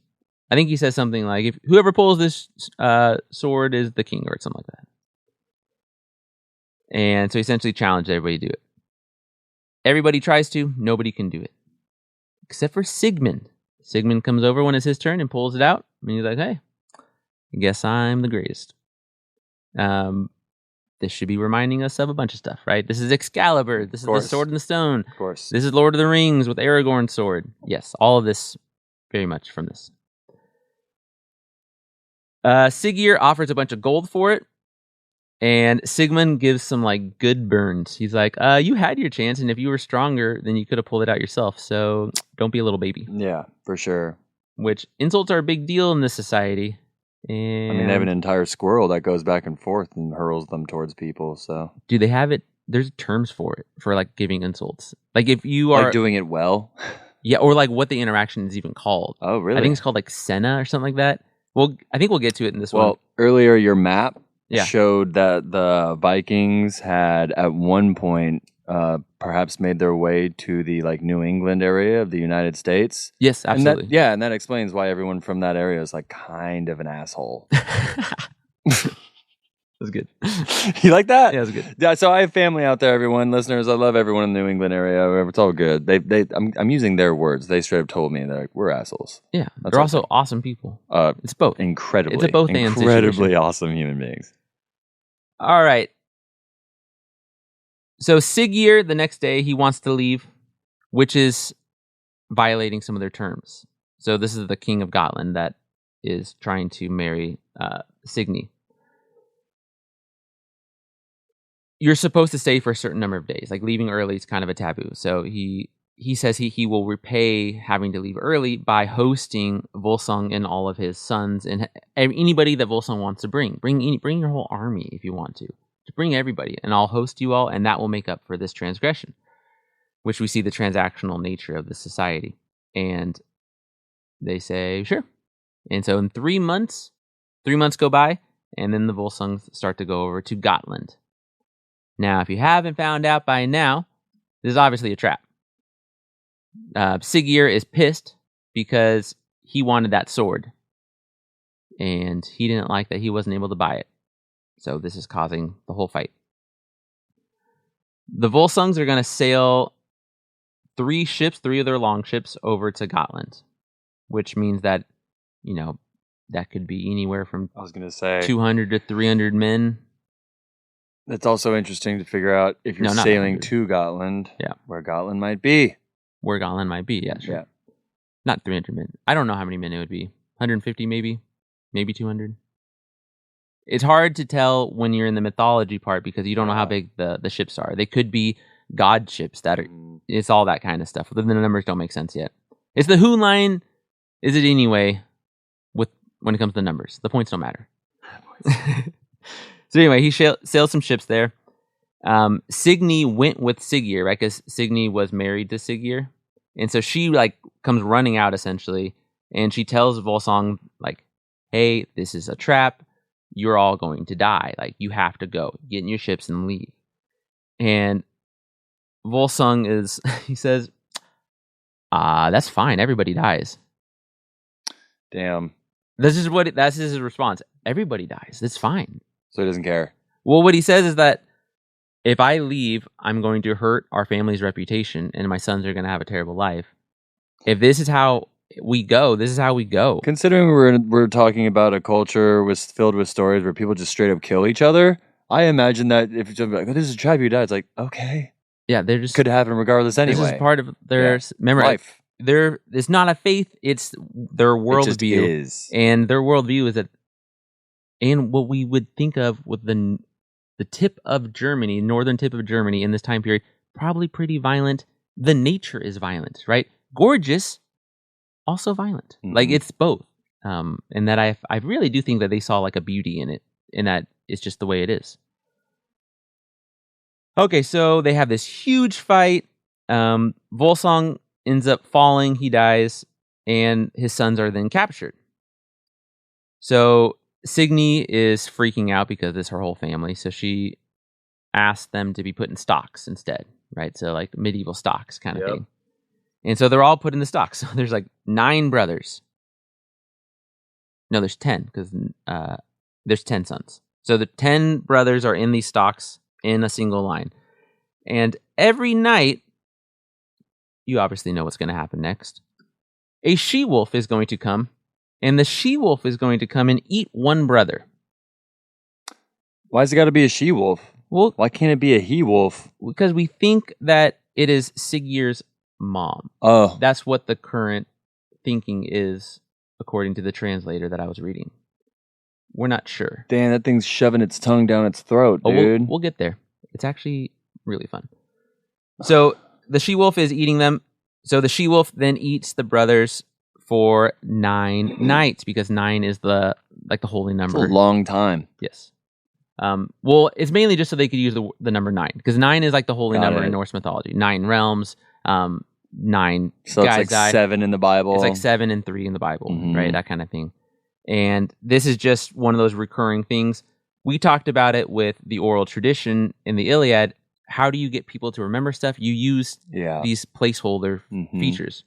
Well, the other way that they remembered things, like these stories, like these sagas, and with so much accuracy, is they used alliterative verse, meaning that they repeated sounds, the first sounds of words, which helps you remember the correct formation of it. Absolutely. It's still to this day marketed. They use that in marketing all the time. Yeah, absolutely. I love alliteration. Yep. Okay, so it's the 10th night, or 10th day, I guess, and Signy has one of her men that work for her put honey all over Sigmund. So then the wolf comes that night, and the wolf starts licking the honey and starts to give him a little bit of like a French kiss, getting some of that honey out of his mouth. Oh. Okay. And Sigmund, you guessed it, bites down on the tongue and rips it out, killing the she-wolf. That's hot. It's intense. I love it. It's so intense. All right, so taking stock for a second. Volsung is dead. Sigmund and Signy are the only children left alive. Sigmund is now freed because he was able to kill that she-wolf. But he's not safe because he's still in Gotland. Signy helps him get set up in the forest, and they build this underground home for him to live in the forest, in the wild. This part, I think we just need to see, one, that these Vikings are flexible about where they live. They don't mind living in rough situations. 2, we'll talk about this more on the next one when we get into more of how royal politics work and court politics work. But in Beowulf, the idea is, Beowulf's an old English story. That's definitely pulling from some Norse stuff as well. That around your hearth, around your hall and your fire is what we call a circle of light. And that's your protection, right? Your protection is only as strong as those people around you and the light that you can give off. And everything outside in the darkness is just the wildness of the world. And in order to survive, Sigmund goes into the wild and lives under the ground in the forest. He's in it right now. And I think that's important for where these royal lines, how far they will go to survive and to do what needs to be done. Intense. The next series of events are upsetting. Let's just call it what it is. Culturally speaking, or what? Yeah. Okay. So Signy was like, oh man, I really need to help him. So she starts sending some of the kids that she's been having with Siggeir to go help Sigmund. And like maybe one of them will even become good enough to help him take revenge, because Sigmund has a right to avenge his father. That's how this Viking society works. We just went over that. It's almost like these sagas are trying to teach us their societal values, right? Because they just had that happen so that you can understand what he's trying to do. He's trying to build back up power to take legal revenge for what has happened to him. Nothing anybody has done is illegal, which is like the interesting part. Like Siggeir's following all the rules too. Because they're not murdering anyone. They're not murdering. They're saying it straight up. Right. Siggeir should have killed all the kids. The fact that he didn't is his fucking fault. That guy's allowed to take revenge if he can. So she starts sending her kids, and they're kind of babies.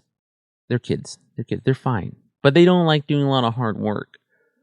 So Sigmund complains, and Signy says, well, just kill him then. And that's that? So, yeah, she keeps sending kids to him, and he keeps killing them. So, kids. He just keeps killing the kids. Bye-bye. His nephews.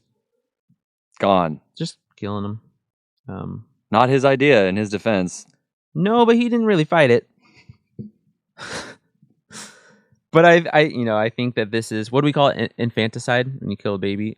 You know, the Spartans, we talked about it, the 300. Oh, yeah. Exposure, like, very much a thing of this society, like, of this time period in Europe. There's baby killing in the Bible as well. Absolutely. Lots of it, actually. Unfortunately. I'm going to go ahead and agree with Kevin on this one. Yep. Hot take, quite unfortunate. Nazis are bad.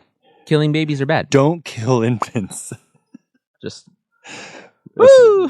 Here at Battle Buddies, we're just really cutting edge ideas here. All right. I would say it gets simpler, but it gets weird for a little bit. Now, this next part, I think, is to make Sigmund innocent in the thing that's about to happen to bolster his bloodline. So there is a witch, right? Women have the power. And Signy is sick of these kids being bad. They're not great, right? They're not doing what she wants. And it's probably because of Siggeir's bloodline, because he has a bad bloodline and she has a good one. So her and the witch take each other's forms, right? They morph into one another. A little switcheroo, kind of like a Loki god moment. And the witch goes and stays with the king, and as Signy, so he doesn't know that Signy's gone. Signy goes as the witch to stay with Sigmund, who thinks it's a witch and likes the way this witch looks, and so they sleep together a lot. No, fuck! I had a feeling this was coming. So then, I think they spend 3 nights together. So of course, Signy she's pregnant with Sigmund's child. I have some guesses how their kid's gonna turn out. Now, I will say that Sigmund does not know that that's going to be his kid, but he does know his sister is pregnant. Right. Okay. They're gonna be like, man, this dude has a really hard time taking tests. No, because this isn't reality. Oh. This is mythology, where closing your bloodline like that is good. It's good. Oh, it's very good. Yeah. Yeah. Ugh. Gross. So they have a kid. The kid's name is Sinfiotli. Sinfotli? Sinfotli? Well, because you call it like a fjord, right? So Fiotli. Oh, Sinfiotli. Yeah. On my last airplane ride to Hawaii, when I was reviewing my notes, I just sat there muttering Sinfiotli to myself over and over again until I could find a way to say it. Okay. The boy grew up, and wouldn't you know it, he's really good. Really strong. He's not a little big old baby. Sigmund, and so he's staying with Sigmund. Sigmund loves him. He's like, man, this kid he has so much Volsung in him. Yeah. It's crazy. He almost looks like me. That's what he keeps saying. He's like, I just cannot believe how much Volsung this kid has inside him. It's uncanny. It's uncanny. It's like he has no of Siggeir in him. He says stuff like that. Weird. This is like a weird little side story on it. They get these like wolf skins, and they turn into wolves, and they kill scores of people as wolf men. Just cuz? Well, they like turned into them, and they like take on that aspect. I think this is to show you wild men, that they are different from those inside your society. Like inside your castle, there are rules. In that forest, guys will literally put on a wolf's skin and just have no problem killing you. Got it. I think that's kind of what's going on here. Okay. They use it as a plot device for fighting and like learning to rely on one another. So Sinfiotli like doesn't call for help when he's supposed to call for help, and Sigmund's like, "You're supposed to call for help. What are you doing?" And he's like, "I'm just not old. Like I'm not an old like rundown dude like you. I don't need help." And then Sigmund like bites his throat open. Damn. But Odin heals him. Luckily, he takes one of his ravens down and heals him. But it was pretty intense. Sigmund was a little upset that he bit him so hard. But I think that was just to show the youth to not question or to listen to your elders. Don't ever question your elders, bro. Fucking rip your throat out. Ever. I think if I just watched my elder kill, what did they say, 17 men, that It's I would problematic. Not, I would not say that you're an old man who can't stand the test of time with me. Yeah, I would let you do your thing. I'd let you do your thing. I'd walk away slowly. You do your thing, dude. Sinfiotli grows up, right? He's strong, and he tells Sigmund that he would like to help him take revenge on Segir. So they do. They kill so many of the kids in the castle, and they start burning the castle down. They have this epic fight. It's pretty fun. It's like almost funny. Like it reminds me of The Princess Bride a little bit. Like in the castle, they're just like kind of stabbing everybody and wacky shenanigans. So they're lighting it on fire, and Signy then reveals the truth about everything. Sinfiotli's actually your kid, Sigmund, and you need to protect him. Because of that, this whole thing is going away. I clearly have done wrong by making you have a kid with me, so she walks into the fire and kills herself. Oh, gone. Okay. Yep. How does Sigmund feel about all this? He doesn't seem upset at all. I think he's pretty pumped. He becomes a king, right? Because now he's conquered Gotland and Hunland. He then has 2 kids. For the kids, in Greek mythology, we have the fates that we talked a little bit about, right? They weave your fate on their spindle, the past, the present, and the future. The Norse have them too. They're called Norns. And the Norns are like scary versions of the fates. And the fates were already kind of scary in the Greek mythology, but these ones are really scary for some reason. But they tell you your fate and what's going to happen. They say that one of his sons, Helgi, is destined to become the greatest king of all. That's what they tell him. So Helgi? Helgi's going to become great. And Helgi is like this tremendous kid. He's commanding people by the time he's 15, fighting with Sinfiotli. Well, I mean, let's go back to the fates for a second. We didn't talk about this too much of the Iliad, but prophecy, right? We talk about prophecy a lot in these societies. They love fortune telling and prophecy. And we think a lot about prophecy as, either stupid, but if we knew our prophecy, it would be debilitating, right? If you know you're going to die in this battle, it would be debilitating. And so I was thinking about our conversations talking about this with the Iliad. The prophecy we're talking about from the Iliad is that Achilles is destined to die in the Battle of Troy. In Joseph Campbell's book, The Hero of a Thousand Faces, he talks about when you aren't on your path to become a hero, like when you leave your known path, like you know the path to take, what to do. I think about this with teenagers all the time.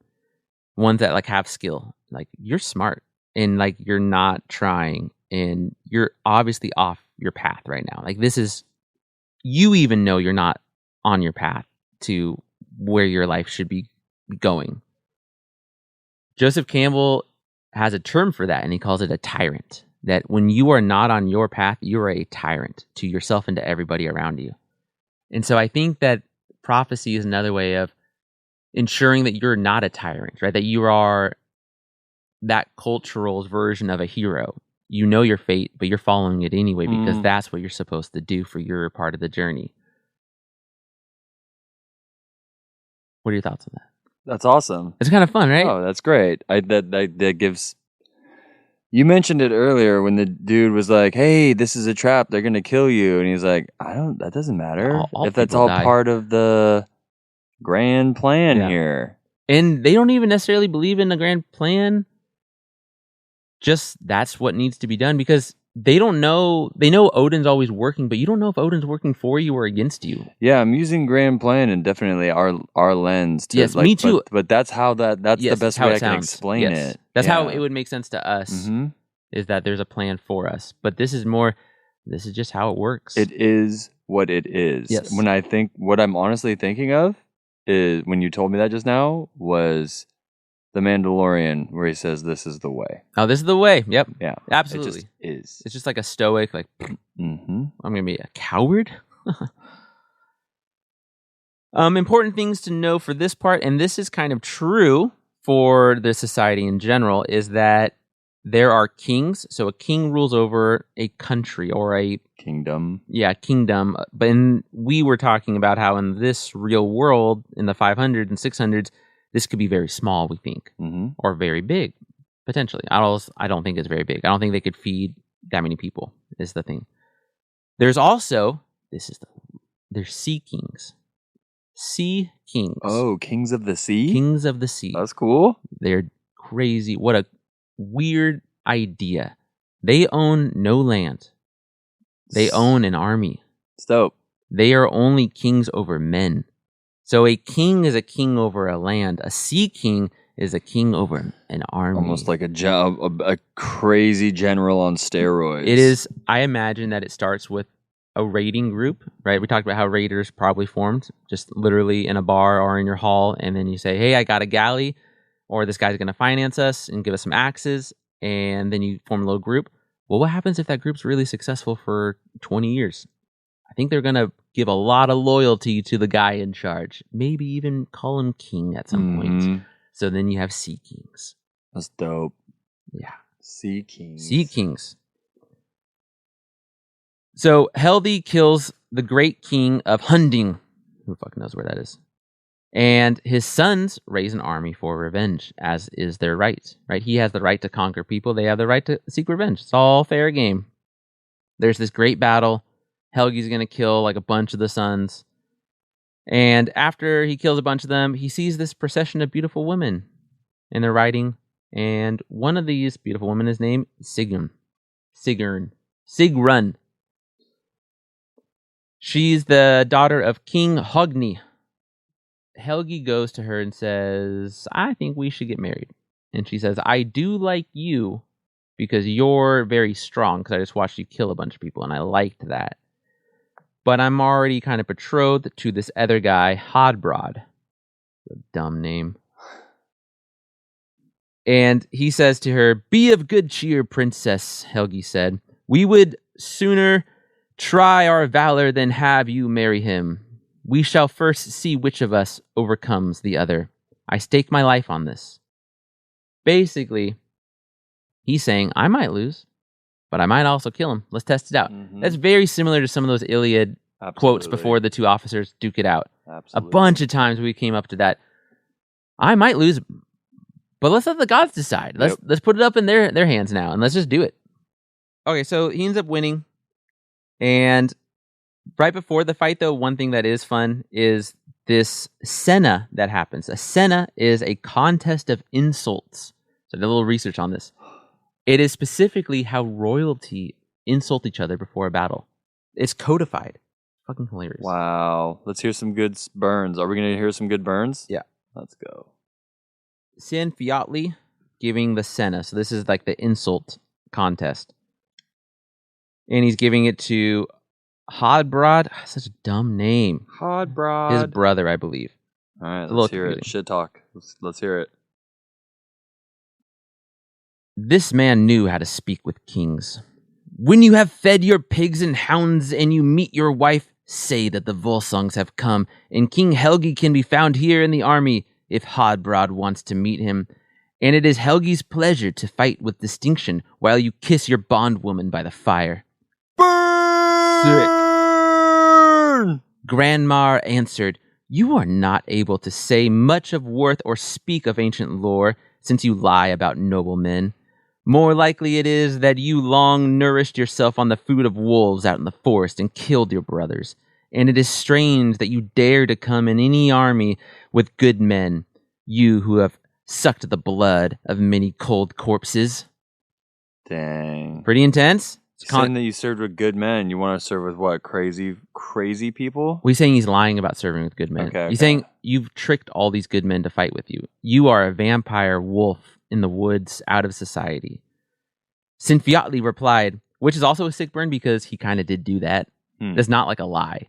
Sinfiotli replied, you probably do not remember clearly now when you were the witch of Varsny and said that you wanted to marry a man and you chose me for the role of husband. And afterward you were a Valkyrie in Asgard, and all were on the verge of fighting for your sake. I sired 9 wolves on you at Lagos, and I was the father of them all. Basically saying, did you forget that time when you turned into a woman and I had sex with you and had a bunch of kids with you? And raised all of them, essentially? It's pretty funny. That's funny.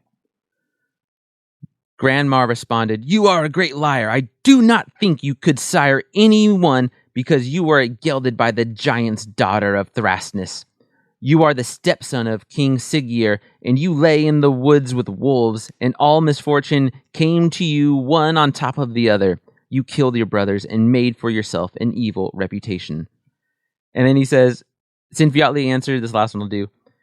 Do you remember when you were the mare with the stallion Granny, and I rode you at full speed on Bravel? That's the horse that turns into Slipmere.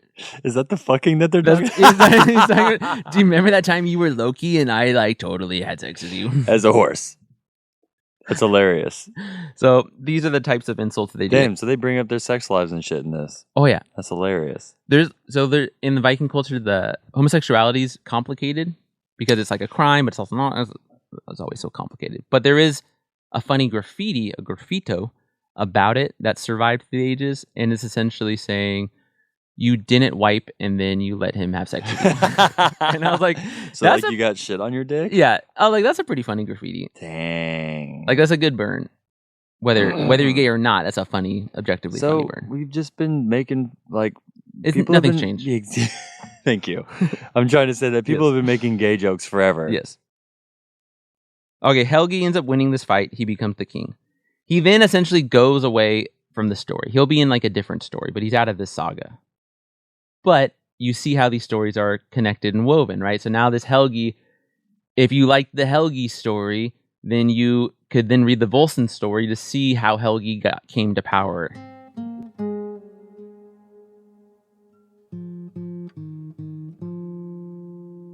Now we're moving towards Sigmund. So Sigmund, a little bit older at this point.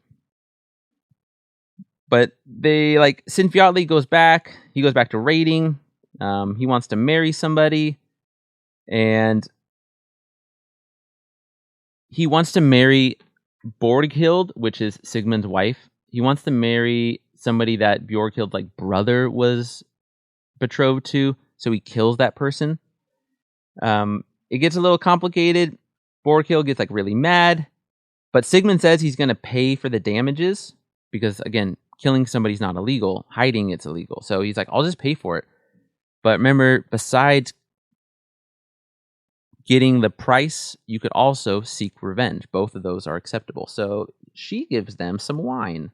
She tries to give the wine to Sinfiotli. Clearly it's poison, right? Everybody in that courtroom would know it's poison because she's like, here, Sinfiotli, who killed my brothers, I have special wine for you. And he says, the drink is fouled. And so there's just this funny story. So then Sigmund says, give it to me, and drinks it and is fine. And they're like, oh, interesting. So she pours another glass and gives it over to Sinfiotli. And he's like, no, I'm not drinking your poison wine. So Sigmund takes it and drinks it again. And he's like, it's mixed with treachery. So Sigmund drinks it and it's fine. And then Sinfiotli takes the horn and says, there's poison in this drink. Sigmund answers, filter it through your mustache. Because remember, Germans all had mustaches. Any Viking story where they don't have giant mustaches is horrible in that regard. Big mustaches. Damn, and it filters out poison. That's pretty That's epic. how powerful they are. But they said the king was quite drunk, and therefore he talked in this way. So anyway, Sinfiotli drinks it and then dies. And he's gone. Sigmund, which I think is just a convenient way to kill the person that was born from a brother and sister, because that's confusing long term to your bloodline. Yeah, we're gonna kill you off. So we needed him to have this like rise and fall of power, but like also we don't really And need you. we're done with you. And it's convenient because it gives us a way to kill or get rid of Borghild, so that Sigmund can now marry somebody else, Hjordis. This is the name that you absolutely, if you only remember one name from all this besides Odin, it's Sigurd. Sigurd is pretty much who the story is all about. So Sigurd is the child of Sigmund and Hjordis. So there's some conflict over Sigmund marrying Hjordis. The battle's going to end up with Sigmund dying.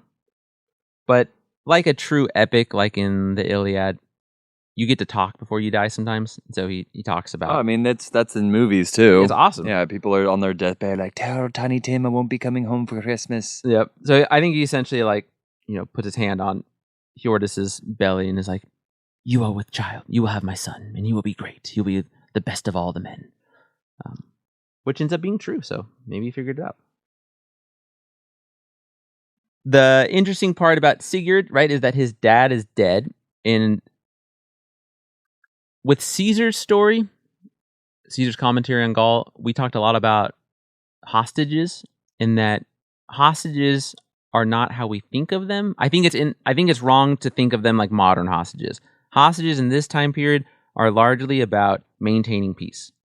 I have 3 sons, and I border with this other kingdom. This other kingdom could fight me at any time, and I really don't want to be caught unaware, so I will give them my son. We'll trade sons. We have 3 anyway, and then I'll raise them as well as I raise my... They're going to raise their own, so it creates a more secure, formalized friendship. The season of Fargo with Chris Rock, they do this in the beginning of the... Oh, do they? Yeah, their gangs trade sons. Whoa! I'll have to watch that. Yeah, to maintain peace. Yeah, I think it's a very elegant way to do it. Skin in the game, bro. You and I have been coming back to that. People need accountability in some way. They do. It is a good way to make everybody honest. That's what my dad used to always say. Yeah. Let's make everybody honest. Mm-hmm. Which I realize my dad's saying that what he's really saying is let's level the playing field. Well, you have to actually be a liar. Like, you don't get to say, like, I didn't mean to lie. Like, no, you have to actually be a liar. Yeah, you have to be accountable Keep for that. Honest, yep. So he lives with this other family, and the other family, like, loves him, obviously. They treat him like their own son. Hjordis is, like, living with them, too. Or not. Sometimes it's not really that important. But basically, Sigurd grows up without a castle, without a kingdom, but within one, and is going to have motivation to go do something great so that he can get his own kingdom going, right? Much like Siggy had to do in the beginning of this tale. So we see kind of the cyclical nature that you build up wealth, you lose it, somebody has to go get more. Hjordis marries this guy named Alf, who's a king, and Sigurd is a hostage with this guy, Regin. Okay, I'm going to go between Regan and Regan often here, and I'm going to get it wrong for a second, so I'll clarify up top. Regan or Regan, doesn't matter, is a dwarf that Sigurd meets and has him test his family for their loyalty. Come on, Kevin, get it together! Regan is, I'm not sure about Hjordis' husband, if he's cool or not, so he has him do these different tests about, like, treasure and stuff. And everybody ends up, actually for once in the story, being really cool with each other. They end up just being super nice and being like, whatever you want, dude. And they all are just kind of raising this kid through testing the other society. Like, go ask them if you can have your dad's gold. And then 3 men and a baby. And so then he goes and he's like, can I have my dad's gold? And I'm like, sure, you can have your dad's gold. I don't give a fuck. I love you, dude. And so it's kind of cool. We're like, all right, so you're supposed to do it like this. Like, this is more, we're getting away from the mythology into more about how kingdoms operate, more into the politics, and this shit's formalized. Like, you're supposed to, I think, sometimes to test each other and to, like, do this kind of stuff. He asked for a horse, right? That was one of the tests. And they gave him Granny, which is one of the children of Slipnir, one of the fabled horse. They give him, essentially, as far as like the realpolitik, they give him the best horse in the kingdom. And that's the one that's also the horse that banged someone. Well, no, Slipnir's dad banged Loki. Okay. Well, still, same family of horses. It's pretty fucked up horses. So Regan then tells Sigurd to go take on this guy named Fafnir, or this thing named Fafnir. No, I'm sorry. Regan is not his hostage parents. Regan's a dwarf he meets, of course. Regan was still having him test the Alf, the guy who fostered Sigurd. So all that stuff is still accurate. Kind of. But Regan is a dwarf, and Sigurd is trying to get some money. He's like, I'm trying to start my own kingdom. How can I do this? And Regan's like, hey, you should take on Fafnir. And so he tells him this story. So this is like a weird side story, but it's very weird and interesting, and we should go into it. The story goes that the Aesir are like your main gods, like your Odins, and sometimes Loki, Thor. Loki goes in and out depending on the story. They're traveling and they find this otter. And Loki's like, it's a dope-ass otter. So he kills it and skins it. Well, the otter wasn't an otter, but a dwarf that changed shape into an otter, obviously. And so the king, Reindmar, calls them in, the Aesir, because apparently he has that authority. And he's like, hey, you fucking killed my kid who was just pretending to be an otter. So you have to pay. And you have to fill the otter skin that you skinned with gold. I want that whole thing filled with gold. Which is kind of like a fun metric, right? Like, I think it shows the price of a murder. Like, it should be worth as much as the weight of that person, metaphorically. Gold. Yeah, but in gold. And Loki's like, all right, I'll do it. And they also want the outside line with red gold. Loki is like, no problem, dude. So he goes to the sea god and he gets like a net, and then he catches this dwarf named Andvari, and he asks for the gold. Loki then takes this ring, which is probably where the ring from Lord of the Rings comes from. And it's a cursed ring. And he gets this ring. He gets warned, like, this ring's bad news. Don't give it to him. He's like, I'm Loki. I just like to fuck shit up. So he puts the ring in the otter stuff. And they take it. And I think he warns them, like, by the way, don't ever use this treasure or this ring, because it's going to curse you. So this guy, Fafnir, uses it and ends up getting cursed and becomes evil. Kills his dad. Oh, like Golem. Yeah. And then he turns into a dragon. Dope. So that's cooler than Golem. Yeah. But I think it's both, right? Like, I think the ring corrupts him to be like a golem, and then he turns into the dragon from The Hobbit. Schmaug. Is this where dragons originate? Where do dragons originate? Do we know? It depends, because like we're talking about worms, like WYV.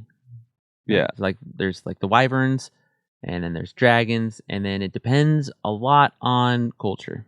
Yeah, where the fuck did dragons come Well, in from? Christianity, dragons are real. I know. St. George legitimately killed a dragon if you follow the stuff literally. I mean, in the book of Revelation, there's dragons. Yeah. So there are weird stories where there's like some middle-aged towns that are legitimately freaking out to wherever their fealty lies, asking for help because of dragon attacks. Oh, dude. When I was in Afghanistan, there were tribes in the north that believed in dragons. And so it's like, I don't know. I think usually in Norse mythology, it's about greed and how the greed corrupts the person. But there is something weird about the dragon worm. You know what I'm saying? Yeah, absolutely. That's just it's interesting. Fun. I don't know. Yeah. Sigurd. I was like, just getting my name's a little confused for a second. Well, there's a lot going on, yeah. So Sigurd needs to go kill Fafnir, right? That's what he's been asked to do by this guy, Regan. And he says, well, you got to reforge my sword. Remember that sword they pulled out of the tree? That's from the very beginning of the story from Odin. that sword has survived. It's broken a couple times. It's been kind of reforged. That's cool. Kind of like the Lord of the Rings reforging of the sword for Aragorn. The Flame of the West. But he's talking to the dwarves. The dwarves are great blacksmiths. They're the best because they can use like some magic in it. And he wants him to reforge the sword. So the guy does, and he takes the sword and hits it against the anvil, and the sword breaks. And he says, like, it needs to be stronger. And he ends up making the sword so amazingly powerful that when he strikes the anvil, he slices the anvil in half. Cool. Yeah, dope. This is also to remind us of our series on the 300, because Thermopylae stuff, armor and weapons technology did not change usually within one generation. Passed it down. So you passed it down. Mhm. So, these weapons and armors had histories attached Absolutely. to them. Yes. This isn't just a literary device. This is It was familial. yes. And I think it would make you care about it more, make you maybe polish it and sharpen it, right? This is the sword that my great-grandfather used to secure the lands. We still do it to this day. Absolutely. But Our grandparents give us things all the time. yes. I just mean with weapons specifically. Oh, for sure. It's changing because weapons go out of fashion. They're outdated as soon as they're produced. These are not obsolete. These ones do not go obsolete. Swords will be used for so long, Mhm. right? Until very recently. Like the bow and arrow. The bow and arrow was used until so recently. Mhm. Was an effective way to fight and defend. Sigurd is going to have a moment where he gets his fortune read to him. So just like we've seen a couple times now, prophecy gets read to these heroes, and these heroes don't shy away from it. And they had like one of those like, you don't want to know, and he's like, I want to know, and then he knows, and he's like, oh man, that was a lot. I shouldn't have asked. Before Sigurd wants to fight Fafnir, he's like, I still got to get some revenge on some people. And so he goes and gets some revenge. And so now Reagan's like, you've been taking a while. I would like you to kill the dragon. And he's like, all right, I'm going to fight this dragon. And all of a sudden, Regan is not very helpful. Regan's just like, just go kill it. And he's like, but it's a giant dragon. Like, what am I supposed to do against it? They're poisonous. Like everything about them's evil. So Sigurd digs a ditch and lays in the ditch. Then Odin comes and says, actually, you should dig a series of ditches. And so he goes and digs a series of ditches. And when the dragon comes slithering through to go to the water, he holds his sword up and it slices the dragon all the way through, and all the blood starts running down the other ditches away from him because the dragon's blood is all poisonous, I guess. So making a series of dishes, the ditches was there to catch the poisonous blood. Catch the poisonous blood and divert it away from him where he was laying. Roger that. Pretty epic scene, right? That's really fun. Like laying Very underground cool. with your sword, you shove it up and it slices the guy in two. Very Evil Dead. Very Evil Dead. Yeah, it's very fun. And then it just starts getting crazy. So Sigurd and Regan start talking. They're like almost arguing. It's a little weird. So Sigurd's like, whatever, dude. And he goes and takes Fafnir, which is the dragon, right? He takes the heart and he takes a bite of it.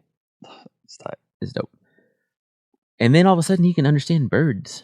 Word. Yeah. He eats some dragon heart and he's like, these birds are speaking straight English right Yes. now. And birds are wild, right? We already talked about how ravens work for Odin. So birds have some kind of like god type quality to them, which I think makes sense because birds have a lot of knowledge about like how to stay safe and like the trends of seasons. So I think that you assigning birds to deities makes sense because you should look at birds to know what things are happening. It's incredible what different cultures, how they view birds. Yes. And Like if you see a bunch of birds flying away from the forest, I would be like, let's not go there. Yo, totally. Right?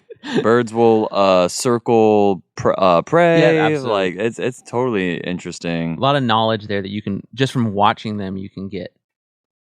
So they're talking and they're like, I wish this guy could understand us to say that Regan is about to kill him and that he should kill Regan first. And he's like, I can't understand you. Thank goodness I can understand these birds. I It's speak really bird appropriate. now. The Matrix spoke to me and Yeah. I know Kung Fu. Is exactly what it Yeah. is. And so he goes and kills Regan and takes all the treasure from the dragon's hoard. And he goes to Brynhild. So he does that.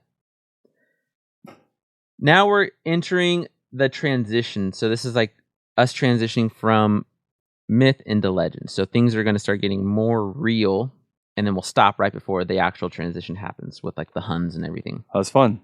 So we're going to go to the south of France. The south of France. or the north of France. It's confusing. We go to France. To get a croissant?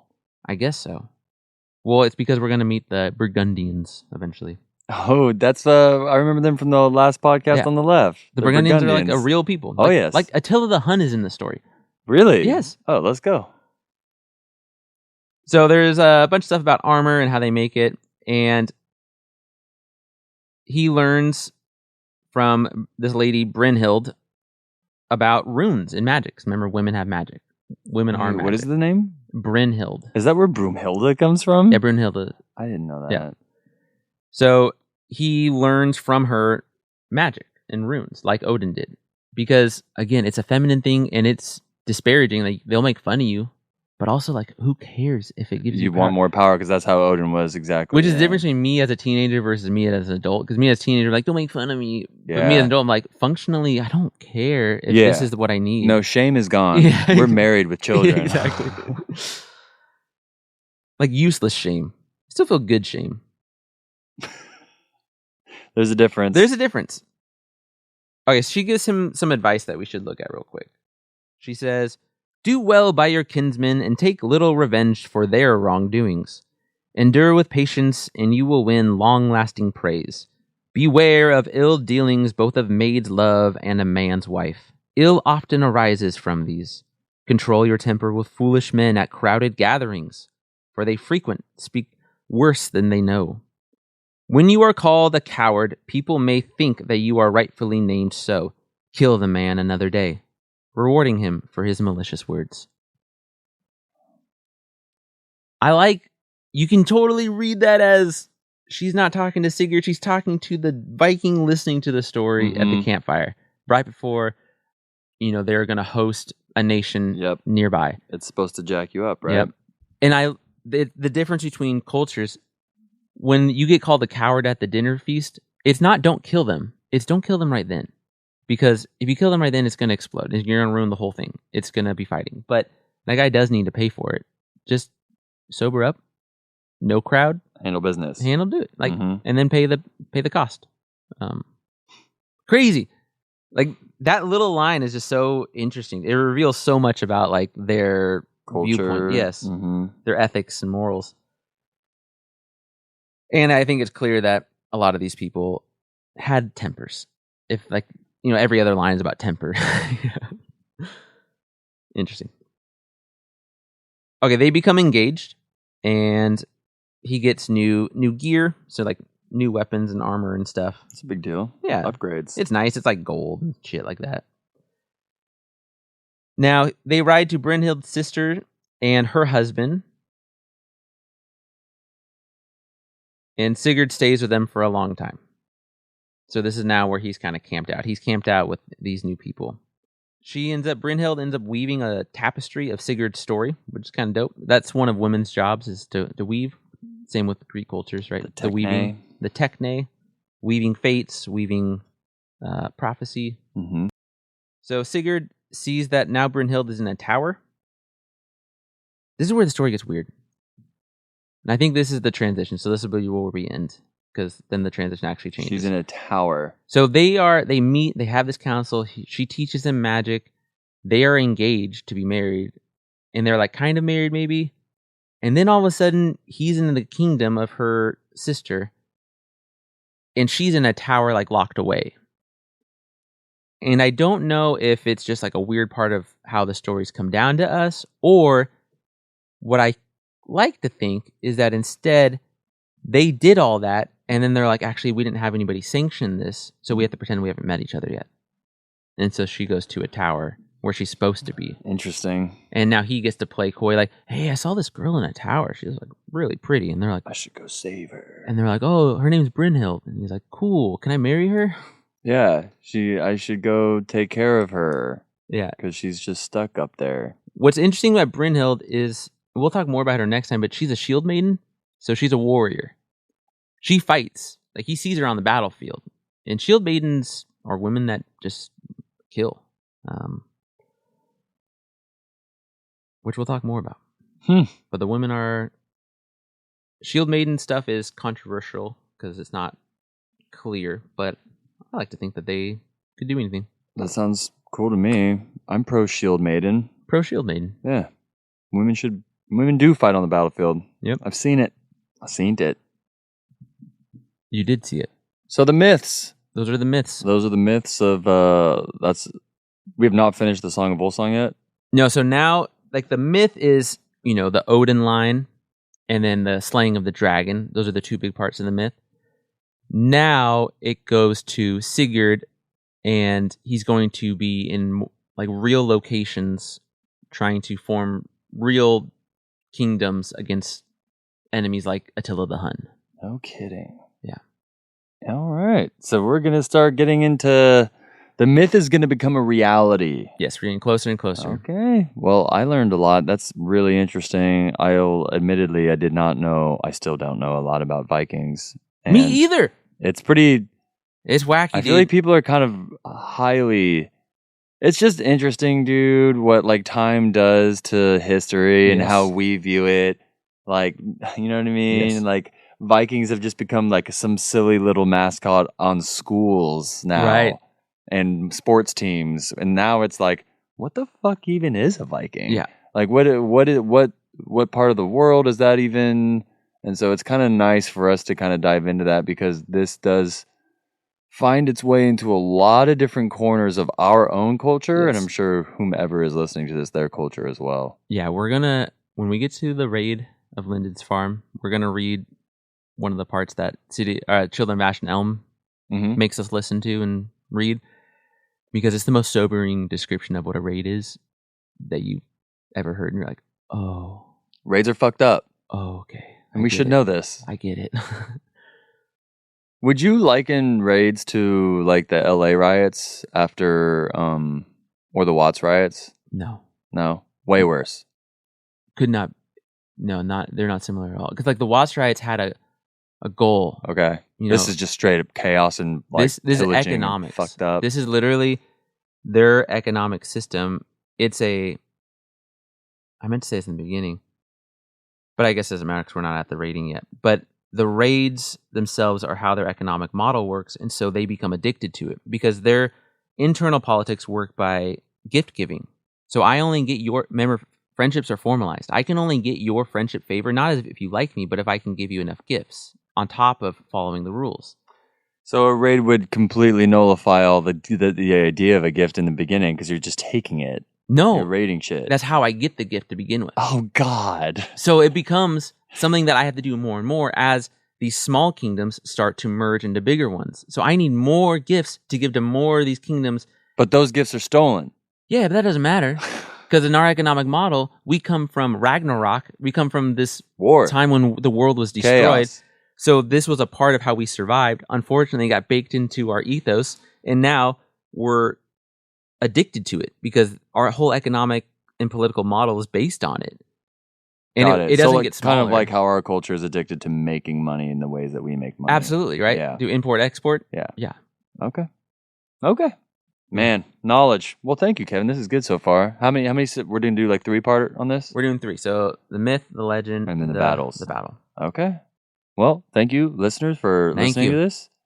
Hit us up, dude. Let us know if you're interested in anything or just want to just generally talk to us. We're on Instagram. Yep. All the things. Join our Discord. Yeah. Come hang out with me. I'm on it. Yeah, because you'll see less of us on the Instagrams, but it's not because we're gone. It's because we're working on our episodes. All the time. Yep.